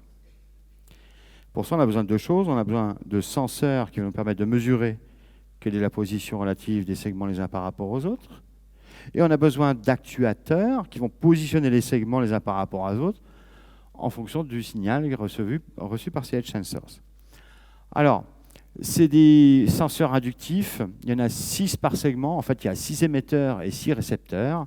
Et on mesure en fait le déplacement des segments les uns par rapport aux autres, non seulement ce qu'on appelle en piston, c'est-à-dire en altitude, mais aussi comment ils glissent les uns par rapport aux autres, qu'on appelle le shear, ou à comment ils s'éloignent les uns des autres, ce qu'on appelle le gap. Et ces 3 degrés de liberté nous permettent de reconstruire très précisément, on aimerait toujours que ce soit plus précis, quelle est la position d'un segment par rapport à l'autre, etc., sur les 800 segments que compose le M1. Et puis ensuite, on fait de la mathématique pour savoir quel va être l'optimum de positionnement de l'ensemble des segments pour obtenir la surface optique voulue. Ce qu'on appelle les edge sensors, c'est fait par des Allemands, Physics Instruments, vraiment très très bons senseurs. La performance, elle est sous le nanomètre, c'est-à-dire qu'ils nous arrivent à nous mesurer des déplacements qui sont presque atomiques.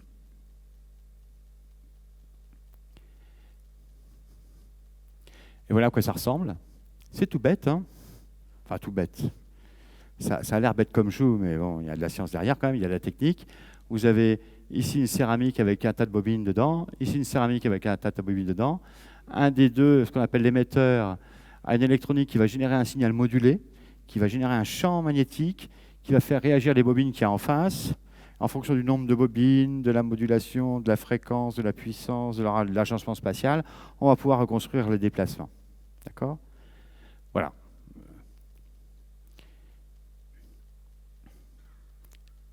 Et voilà à quoi ça ressemble en réalité sur le segment. Chaque segment a donc sur son côté ces poches là qui sont usinées avec une interface de montage. Et vous voyez ici donc un de ces edge sensors monté sur le segment. Alors, voilà. Et les actuateurs de mise en position. Alors pareil, on veut 30 nanomètres, on va dire en moyenne sur notre beau miroir. Ça veut dire qu'il nous faut des actuateurs qui aient des déplacements nanométriques. Oui, il faut des déplacements nanométriques. Cette structure, elle est gigantesque. Elle est métallique. Simplement le fait de regarder au zénith, ou d'aller regarder à 30 degrés au-dessus de l'horizon, on va se prendre 10 mm de déformation. Donc ça veut dire que ces actuateurs vont devoir replacer en temps en permanence les segments à la bonne place, même si on a 10 mm de déformation, et avec une précision de quelques nanomètres. Eh bien, les gens de... Alors, tout à l'heure, j'ai dit une bêtise, c'était physique instrumente. Les gens ici... Pardonnez-moi. C'était pas physique instrumente, les gens de PI, ils font l'actuateur. Et donc, en fait, ils nous ont pondu un actuateur à 2 étages avec un harmonic drive, un empilement de piezo, etc. Et le truc, il a 2 nanomètres de précision avec 10 mm de course, quoi. C'est un truc de malade. D'accord? Et donc, 3 x 24, il y en a 2500 sur le M1. Il y a aussi le problème de maîtrise des coûts, de la fiabilité, etc. Tout ça, ça a été travaillé pendant des années et des années. Maintenant, tous ces machins-là, ils sont au Chili, comme les Edge sensors. Les segments arrivent au Chili, et on équipe tout ce beau monde, et on est prêt à les monter dans le télescope. Et voici un test, vous voyez une petite image de ce à quoi ressemblera chaque unité des 798 segments d'assembly qui sont dans le télescope, avec cette structure qui est montée en permanence sur le télescope, et cette structure qui est ajustée de manière constante, permanente, avec ces 3 actuateurs. Et là, on ne voit pas les Edge sensors, si on en voit des demi ici, qui mesurent la position par rapport aux voisins. Ce qui est compliqué avec ce système, c'est que... Alors, ce truc est immense. Il fait 1000 mètres carrés. Quand le vent passe sur le M1, il va faire yoyoter tout le monde. À cause de la gravité, il y a tout le monde qui va se déformer. Parce qu'il y a des changements thermiques la journée, pendant l'observation, la structure se déforme elle-même. Et là, on ne parle pas de nanomètres, on parle de dixièmes de millimètres, etc. C'est beaucoup. Voici par exemple un effet du vent. Alors le vent, il passe sur le miroir, et puis vous voyez, il nous crée des vagues, comme ceci, des vagues de déformation du miroir. Bon, on fait quoi de ça? Alors, on va le voir après, mais si les vagues sont douces, ça nous va. Mais maintenant, si on regarde un peu plus précisément, et on enlève les grandes vagues, je dirais, on regarde ce qui se passe maintenant, ce qu'on appelle les vaguelettes, les hautes fréquences spatiales, on voit ça. Alors ça risque de générer pour nous des marges d'escalier entre les segments. Et ça, c'est le poison au niveau qualité optique. Nous, on aime et on peut gérer des surfaces qui sont d'une douceur extrême. On ne peut pas gérer des surfaces qui ont trop de haute fréquence spatiale et des vaguelettes. Et notre algorithme de contrôle, il va se charger de ça. Je vous disais qu'on se déforme de 10 mm, oui, c'est ça, hein, regardez, ça c'est comment se déforme simplement la structure du télescope quand on passe de la verticale jusqu'à 60 degrés au-dessus de l'horizon. Alors, voilà ce que ça donne sur, on va dire, la qualité optique du M1. Le vent passe là-dessus, il nous fait des vagues, ce que vous voyez dans les zones rouges, bleues. Mais si on regarde et on enlève ces vagues, on voit aussi qu'il nous génère des marges d'escalier, ce qu'on appelle des hautes fréquences entre les segments.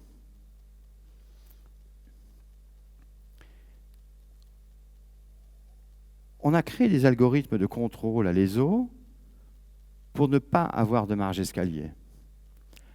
L'ensemble Edge Sensors, Position Actuators que vous avez vu, on a mis en place des algorithmes qu'on appelle des nettoyage et lissage du vent. C'est-à-dire que le vent passe, on le laisse passer et faire des grandes vagues, mais par contre, toutes les vaguelettes de haute fréquence, on les corrige. Et on fait ça 4 à 5 fois par seconde.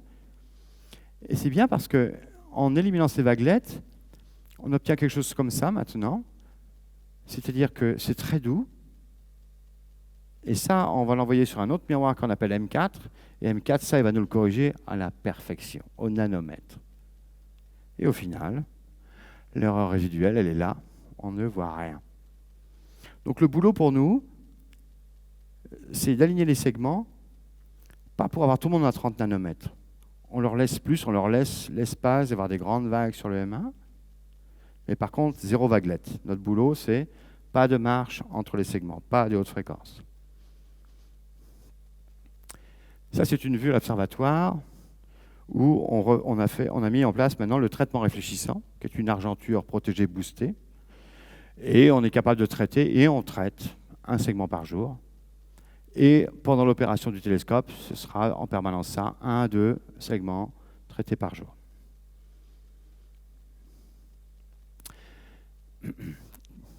Quelle heure est-il, Francisco?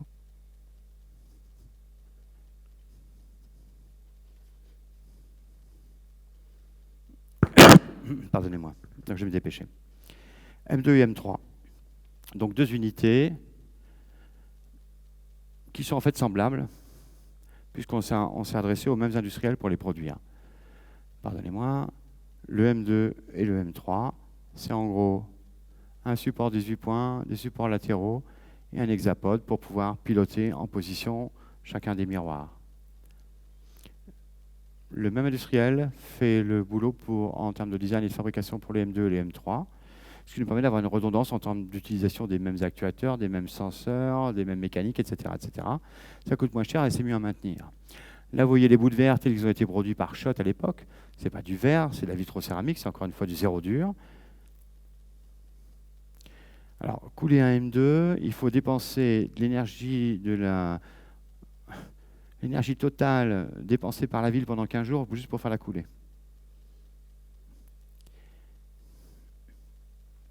Et voici donc le M2 et le M3, les substrats, qui étaient donc là maintenant livrés à Reos, qui sont prêts à polir. Et voilà le M2 en polissage, c'est une merveille. Il est extrêmement asphérique, mais ils nous ont poli ça aux petits oignons. 1,8 mm d'asphérisation, le truc il est sorti sur l'autre fréquence, on doit être à 6 nanomètres ou 7 nanomètres.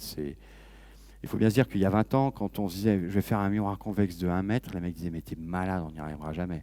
Là on a fait 4 mètres, il est hyper asphérique, on a tellement bien avancé sur les technologies de métrologie et de procès de fabrication qu'on est capable de faire ce genre de choses, qui est un monstre. Hein. C'est un 4 mètres. Un 4 mètres, c'est un télescope des années 80-90. Ça, c'est que le secondaire qui est à 65 mètres de haut.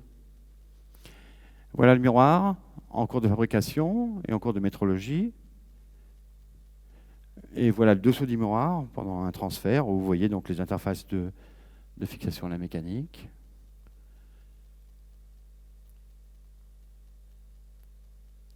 Et ça, c'est le M3 qui est en polissage. Le M2, il est terminé en polissage. Là, on va le mettre en boîte d'ici la fin de l'année. Et Zou au Chili. Le M3, on va le finir d'ici à peu près 1 an.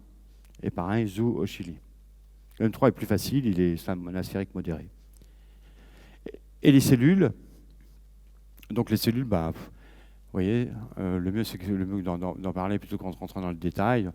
La cellule, c'est 8 tonnes et demie qui supporte un miroir de 3 tonnes et demie. Et elle est montée en gros sur un hexapode que vous voyez ici, donc, qui permet donc de contrôler à quelques microns près la position du miroir dans le télescope. Et puis, on trouve au sein du support du miroir des vérins qui nous permettent de déformer un petit peu le M2 ou le M3 pour faire de l'optique active.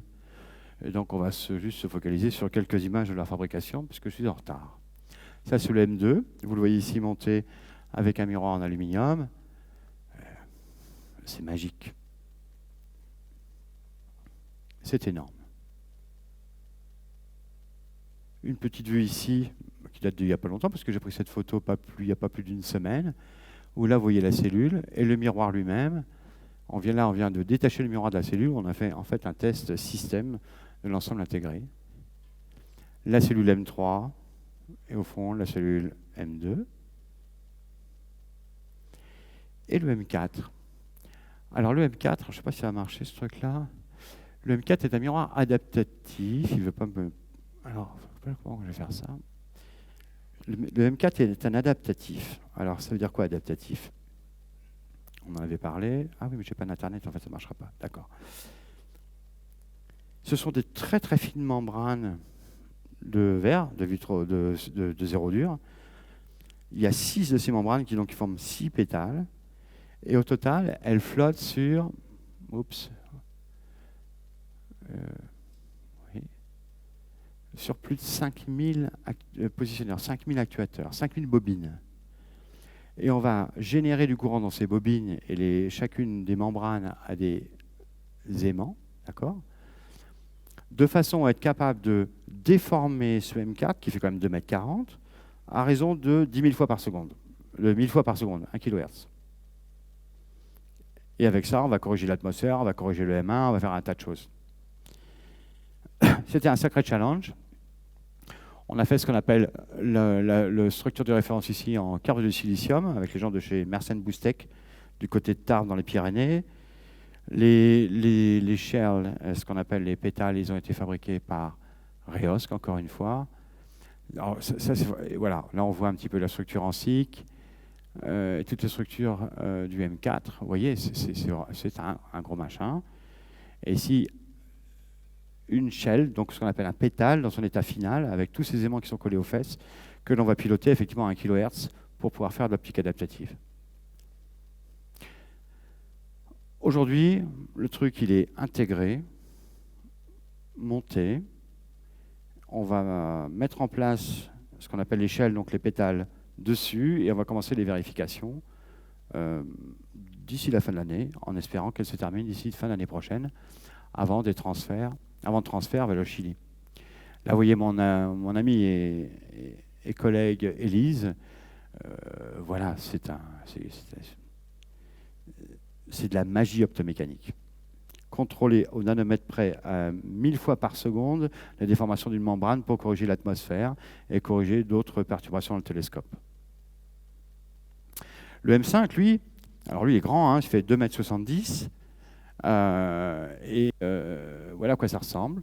2,70 m par 2,20 m. Et lui, c'est un miroir de stabilisation. L'idée, c'est le dernier avant le foyer.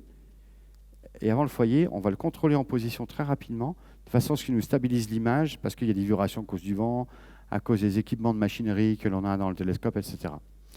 Mais piloter en ce qu'on appelle en type tilt, donc angulairement, un miroir de 2,70 m, c'est un projet de folie. Donc il nous faut un miroir qui soit extrêmement léger et extrêmement raide. Sinon, le miroir lui-même va vibrer et on n'arrivera jamais à remplir la fonction. Donc, on l'a fait en carbone de silicium. La cellule elle-même, elle a été faite par les gens de Zener en Espagne, du côté de Barcelone. Et il y a un petit truc que j'explique ici sur cette figure. Regardez. Ça, c'est l'effet de l'atmosphère sur une étoile que vous êtes en train d'observer. Alors, le premier effet, c'est ce qu'on appelle un effet de type tilt. Vous voyez que l'image yoyote. Elle se déplace de droite et de gauche, etc. Et donc, on ne pourra pas profiter de la résolution du télescope si une étoile yoyote constamment autour des senseurs, autour des pixels de la caméra.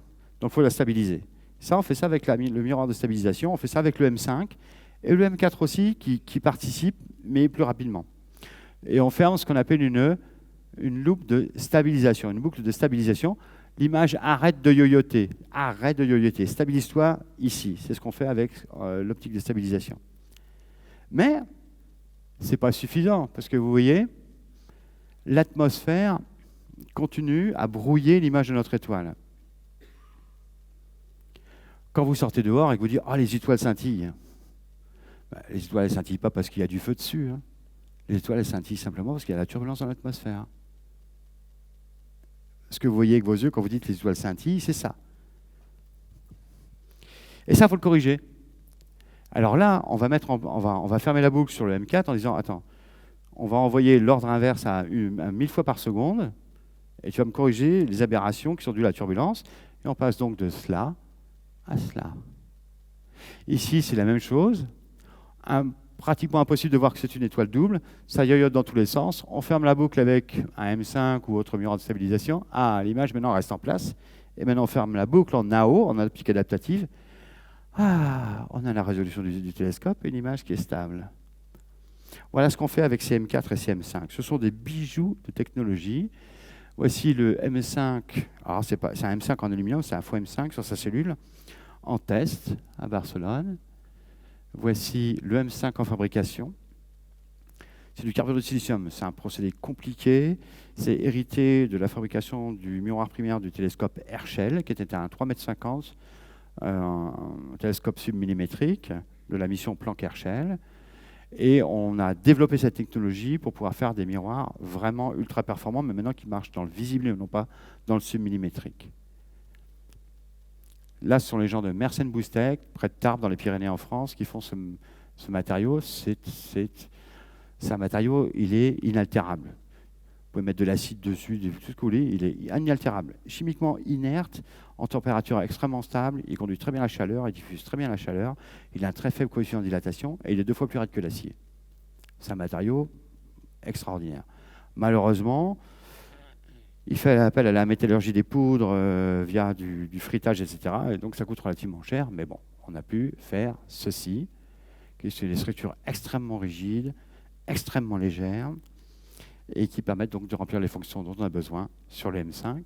Et ce M5 est maintenant un REOSC, encore eux, pour le polissage. Et il est vraiment devenu maintenant un miroir. Vous me voyez ici avec mes collègues. Et d'ici un peu plus d'1 an, il sera terminé aussi. Et donc M1, M2, M3, M4, M5, d'ici 1 an et demi, au Chili. On est en finition. Et comme je vous l'ai montré juste avant aussi, le dôme, la structure, tout ça aussi, c'est en finition. Et donc maintenant, on va attaquer une phase qui va être vraiment sympathique. On va intégrer le télescope et commencer son commissioning d'ici 2 ans, 3 ans. Voilà où on en est. Je ne vous ai pas parlé des Prefocal Station, Phasing Diagnostic Station, mais je ne vais pas vous en parler, et je vous pourrais décrire des tonnes d'autres équipements qui viennent s'ajouter au télescope pour l'opérer, pour le maintenir, pour faire des traitements, pour faire tout ce que vous voulez. Je ne suis pas en avance, mais je pense que je vous donne un aperçu assez large et détaillé de ce qu'est le LT aujourd'hui et de ce qu'il sera vraiment très prochainement. Voilà. Je vais pas parler des étoiles artificielles. Ceux qui s'intéressent, vous allez simplement sur notre site web, eso.org, très simple. Et là, vous avez une mine d'informations, des mines vous avez des photos, des vidéos, des explications, vous aurez tout. Et vous pouvez même cliquer en haut à droite pour avoir les pages en français, si vous le désirez, et donc vous aurez toutes les informations que vous désirez. Je ne vais pas parler des instruments, et je vais bien terminer mon exposé de ce soir.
Voilà.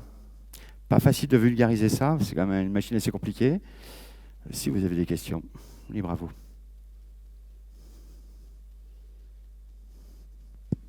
La vidéo donne des frissons, comme tout le reste.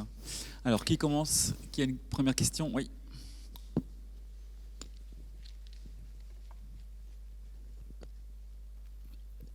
Bonjour. Voilà, j'ai vu que des technologies développées en Europe. La question, c'est peut-être un peu futuriste aussi, mais est-ce que la Chine est capable d'imiter ça bientôt, inventant un rôle de l'intelligence artificielle pour les réglages informatiques en nanomètres et autres? Et puis peut-être une plus à terre, il y avait une consommation de 3 MW pour l'ERCO, on va dire, en gros. Oui. C'est avec du fuel. C'est des panneaux solaires dans les environs parce qu'il y a tout de même le désert Non. ou du vent, bah voilà. C'est Alors, vous avez posé 18 questions en une. Alors, pour répondre au problème de l'énergie, auparavant, les observatoires, comme ils sont vraiment très reculés, fonctionnaient avec des turbines à gaz pour fournir de l'électricité. On a toujours ça, mais en secours, on a arrêté ça et on s'est connecté à la grille du Chili. Donc, on s'est mis d'accord avec le gouvernement chilien pour nous connecter à la grille. Première chose. Deuxième chose, on œuvre pour la sustainability et donc on a construit aussi une énorme ferme solaire, des milliers de mètres carrés de panneaux solaires qui nous permettent de remplir nos batteries et puis aussi de fonctionner le jour. Pour ce qui est de l'intelligence artificielle, alors ça c'était l'énergie. Ensuite, je crois qu'il y avait la Chine et l'intelligence artificielle. On va remonter à Hambourg. Alors, l'intelligence artificielle n'est qu'un outil. Aujourd'hui, comprenez bien que même les serveurs de l'université, de toute façon, les logiciels qui sont fournis par Microsoft et qui vous permettent de faire la gestion de ces serveurs ont des applis en intelligence artificielle. L'intelligence artificielle, il ne faut pas l'encenser, il ne faut pas la craindre, ce n'est qu'un outil d'aide. Nous aussi, on l'utilise. Je vais donner un exemple. On a reçu un tas de fichiers de mesures 3D, machin, etc. sur les M1, etc. On ne sait pas quoi en faire. On n'arrivait pas à décoder. On dit, voilà, attends.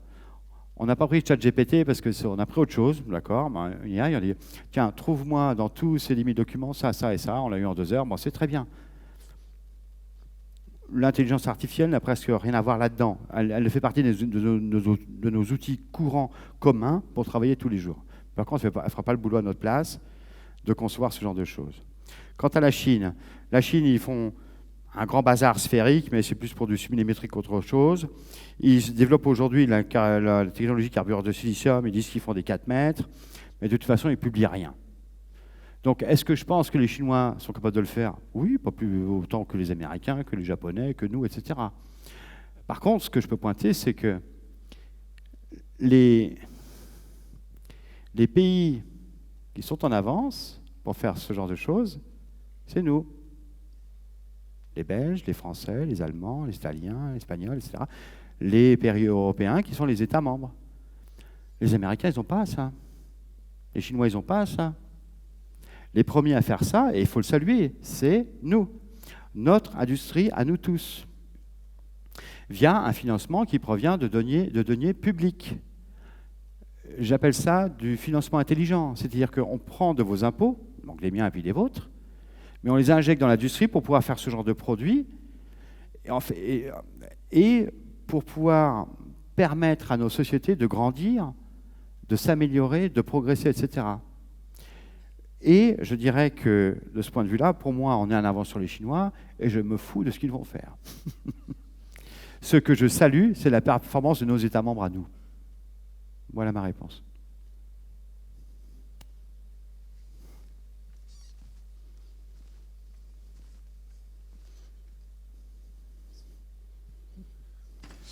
Bonsoir, merci pour votre présentation. Une question très innocente. Le VLT, il y a de l'interférométrie et oui. Du coup, quel est l'avantage de construire un plus grand miroir plutôt que de passer à l'interférométrie? Alors, l'interférométrie ne donne qu'une information partielle. Si tu as, alors tu as les 4 VLT de 8,20 m, et puis tu as les télescopes auxiliaires qui sont sur des bras annexes, et tu peux générer des bras, enfin de distance entre télescopes qui peuvent aller jusqu'à 300 mètres. Mais l'image que tu n'obtiens pas une image. Tu obtiens des franges d'interférence entre les télescopes que tu vas analyser pour reconstruire une information le long de dimensions qui sont les dimensions des bras d'interférométrie. Tu n'auras pas une image. Là, tu auras une image de résolution de 40 mètres. L'interférométrie permet de faire de l'astrométrie ou, par exemple, de l'examen de diamètre d'étoiles ou de certains objets, de détecter des étoiles doubles, triples ou je ne sais quoi. Mais elle ne te permet même pas de faire de l'imagerie. Donc il y a une différence fondamentale. Si tu voulais faire de l'imagerie en interférométrie, eh bien, il faudra que tu fasses un pavage de télescope complet pour couvrir une ouverture. Et en gros, c'est ce qu'on fait avec l'ELT. Tu peux considérer que le pavage du M1, avec tous ces segments, c'est un interféromètre à puissance optique.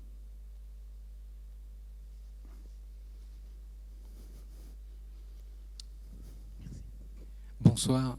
Je vais vous poser une question qui va peut-être vous paraître ridicule, mais les astronomes amateurs que nous sommes, pourrions-nous avoir un jour la chance de pouvoir visiter ce télescope au bout du monde? Ah bah écoutez, vous prenez un billet pour le Chili, vous m'envoyez un mail et puis vous irez visiter. C'est aussi simple que ça. Tous les jours, nous recevons des gens au Cerro Paranal. European Southern Observatory est un organisme public, financé par des deniers publics, et nous n'avons pas de restrictions. Enfin, on a des restrictions en termes de nombre de gens, etc. Et puis mais on a un accueil visiteur et on a des accueils pour les visiteurs. Aujourd'hui, ça marche à la CIA, ça marche à Paranal pour le VLT, pour les visites VLT. Il y a des créneaux horaires, c'est organisé, etc. Bon, d'accord, pour pas évidemment déranger la maintenance de l'opération, mais ça se fait. Et l'ELT ne sera jamais qu'un télescope de plus à l'observatoire de Paranal. Et donc à terme, oui, si vous avez l'occasion de vous payer le voyage au Chili, on ne va pas vous le payer, mais si vous passez là-bas, on vous accueillera avec grand bonheur, et puis à la limite, vous m'envoyez un mail et moi je le dirigerai vers qui de droit.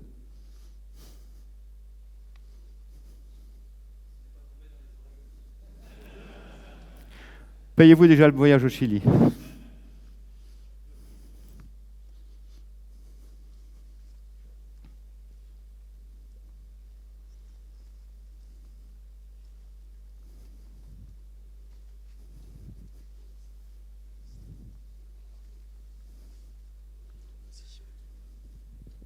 Bonsoir. Vous nous aviez dit que donc, le chantier de l'ELT était une petite ville qui fonctionne là-bas tout en haut. Oui. Est-ce que vivre là-bas, c'est compliqué? Est-ce qu'on peut rester à des altitudes pareilles longtemps? Vous nous aviez expliqué qu'il fallait changer un ou deux miroirs chaque jour. Oui. Est-ce que les techniciens peuvent rester là Non. sur de longues périodes? Non. Alors, au pied de la montagne, il y a une base vie. Cette base vie, elle est faite pour accueillir 500 personnes. Actuellement, il y en a 350 à 400 qui travaillent là-bas. L'altitude n'est pas extrêmement gênante en soi. On est au pied, à la base vie, on doit être à 2005 ou 2600 mètres, d'accord? Et puis au sommet, on est vers les 3000 mètres. Bon, ben, si vous êtes dans des stations de ski des Alpes, vous allez trouver ça assez fréquemment, d'accord? Donc il y a une petite gêne respiratoire, mais rien de vraiment gênant. Ce qui est plus gênant, c'est pour les gens qui travaillent à Alma, parce que là, ils sont à 5500 mètres d'altitude. Alors là, par contre, c'est examen obligatoire. Enfin, il y a un staff médical, ils n'ont pas le droit de rester plus de temps et temps. Non, nos missions sont définies, en général, quand on va au Chili, pour un certain temps sur la montagne, pas dépasser 2 semaines ou 3 semaines, et puis après, vous redescendez dans la vallée, vous retournez à Santiago pour 2 semaines, puis après, vous revenez. C'est à peu près l'ordre d'idée. Voilà. Et ça, c'est valable pour tous les staffs qui travaillent là-haut. Il y a des gens qui sont permanents, mais ils sont permanents généralement 3 semaines, puis ils disparaissent 1 semaine, puis ils reviennent. Voilà, c'est à peu près le mode de roulement. Le problème, ce n'est pas l'altitude, c'est la sécheresse de l'atmosphère, vraiment à 5%. Alors, des fois, il fait un peu plus humide, on a le droit à 15 ou 20% d'humidité relative, là, c'est la fête, d'accord? Mais par contre, il y a des périodes, on est à 3-5% d'humidité relative, alors là, bon, le problème, c'est l'hydratation. Là, il n'y a pas 50 solutions. Hein. S'hydrater en permanence, et il faut s'y tenir. Et il faut que les collègues avec lesquels on travaille nous surveillent aussi du point de vue de notre hydratation. Et donc, il y a ce genre de règle aussi d'observation des uns et des autres qui est mise en place. Mais c'est que 2005, c'est que 3000. Il ne fait pas chaud, il fait 10-15 degrés. Il faut faire gaffe à l'air sec.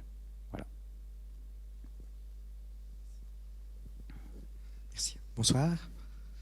Question. Vous êtes en train de finir le LT. Oui. Est-ce que vous êtes déjà en train de travailler sur un autre projet après le LT? J'adore cette question.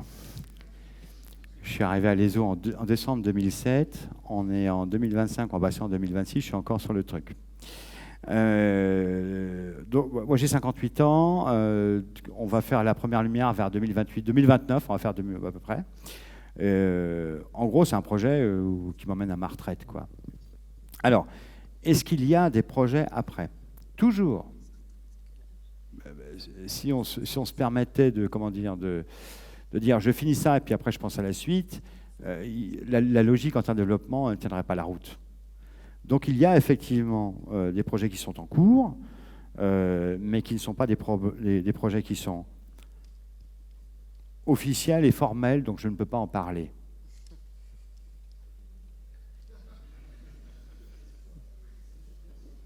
Est-ce que c'est bien dit?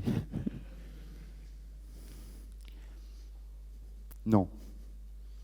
Non, mais par contre, réfléchissons. Le VLT, les 4 télescopes de 8 mètres, ils ont ce qu'on appelle leur survey télescope. C'est-à-dire qu'ils ont des télescopes qui sont chargés en permanence de faire une cartographie du ciel, et ils répètent cette cartographie en permanence. On appelle ça des survey télescopes. Il y a VISTA en infrarouge et le VST en visible. Et ça sert au VLT à avoir une banque d'informations permanente de la cartographie et l'état du ciel et de se servir de ça pour diriger certaines observations. Le VLT ne dispose pas de cela pour le moment. Donc il est probable qu'on ait besoin d'un survey télescope pour le VLT. Alors qu'est-ce que ce sera, un 12 mètres, un 15 mètres, bon, enfin, ce sera ce genre de choses. Mais ce sera un grand champ. C'est un survey télescope, il faut couvrir le ciel en permanence. Alors faire un grand champ de 10, 11, 12, 15 mètres, ça va être rigolo encore, ça. Bonjour. Bonjour. Je voulais savoir, donc vous parlez que vous remplacez les segments du M1, donc Oui. 2 par jour, vous, Oui. vous remettez un traitement Oui. dessus. Est-ce qu'il faut repasser par la phase de polissage complète non. ou pas? Ah non. En fait, quand vous produisez une optique, mais ça fait là pour nous, et comme pour les astronomes amateurs, et comme pour tout le monde. Ce qu'il faut, c'est le bout de verre qui soit poli. Et après, le traitement réfléchissant, lui, c'est un traitement qui est déposé sous vide, par évaporation sous vide, et il se dépose de manière atomique, avec des couches qui font 0,1 micron ou 0,01, enfin, quelques dizaines de nanomètres d'épaisseur, qui vous permet d'avoir la surface réfléchissante dont vous avez besoin. Mais ce sont des couches qui sont très fines et très homogènes, c'est-à-dire qu'elles n'altèrent pas la qualité optique, mais elles se dégradent dans le temps, à cause des poussières, à cause du vent, à cause de l'humidité, à cause, je sais pas, des cacas de condor, j'en sais rien, d'accord, mais elles vont se dégrader dans le temps.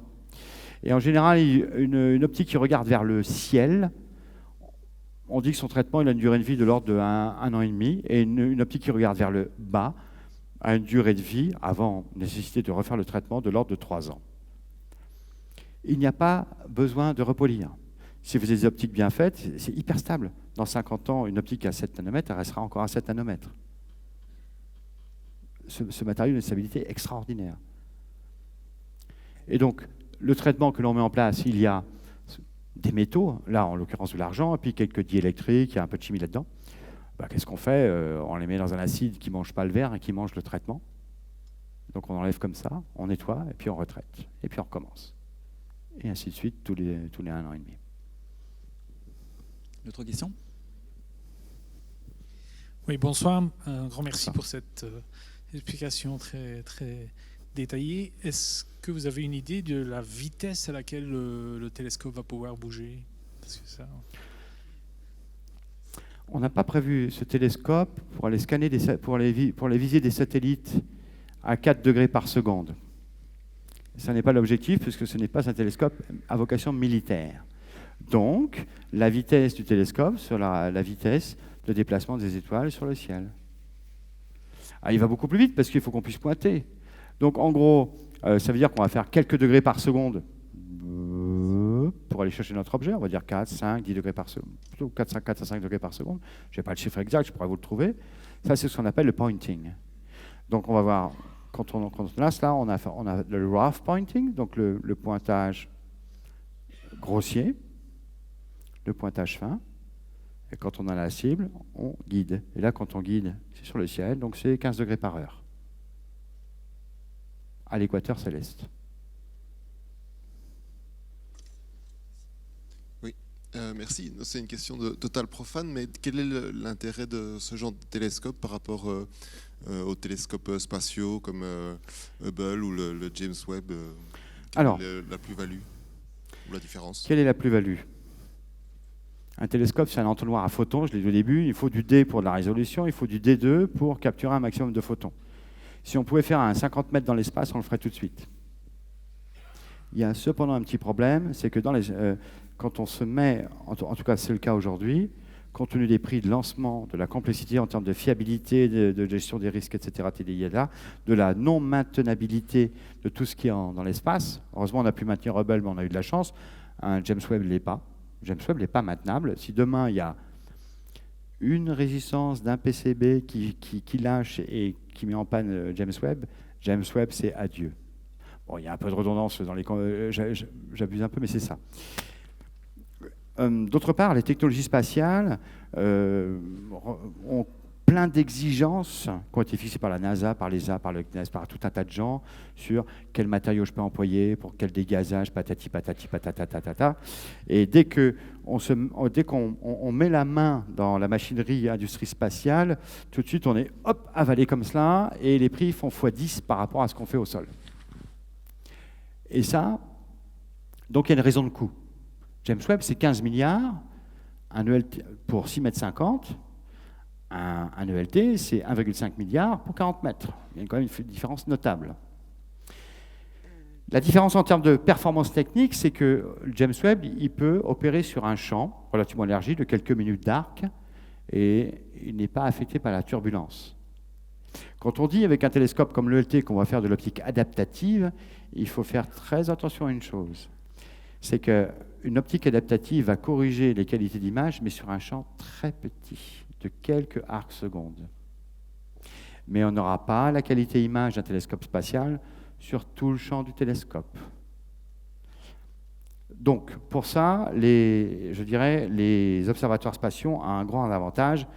Ils peuvent opérer à la limite de la diffraction, s'ils l'ont, sur de grands champs, alors que nous, on ne peut pas.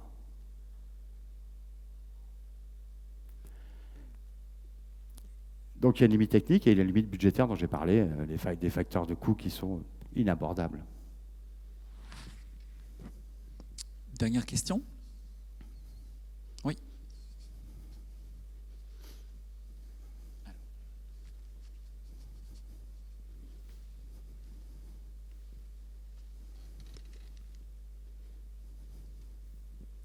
Voilà, merci beaucoup pour l'exposé. Je me demandais, est-ce qu'on a déjà une idée des premiers objectifs scientifiques du télescope ? Alors en fait, il y a une complémentarité entre l'ELT et ce que produisent d'autres télescopes actuellement. Ce qu'a produit Hubble, ce qui est en train de produire par exemple James Webb. James Webb, dernièrement, d'intéressantes questions sur, par exemple, des mirages gravitationnels autour de trous noirs hypermassifs, etc. Et on a des images du truc, mais on n'a pas son spectre. L'ELT pourra aider à venir aussi avoir une information spectrale sur l'élément en question.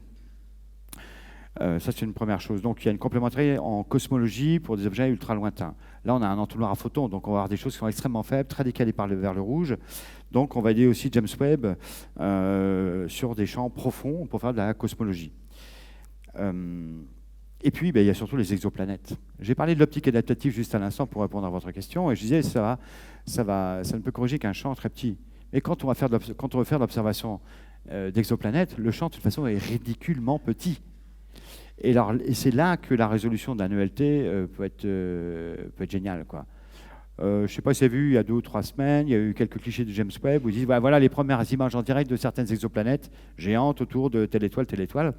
L'idée, c'est que lui les détecte. S'il n'arrive pas à avoir son spectre, nous, on arrive avec l'ELT, on pointe l'étoile, on la masque par coronographie pour avoir suffisamment de flux et pas être ébloui par l'étoile.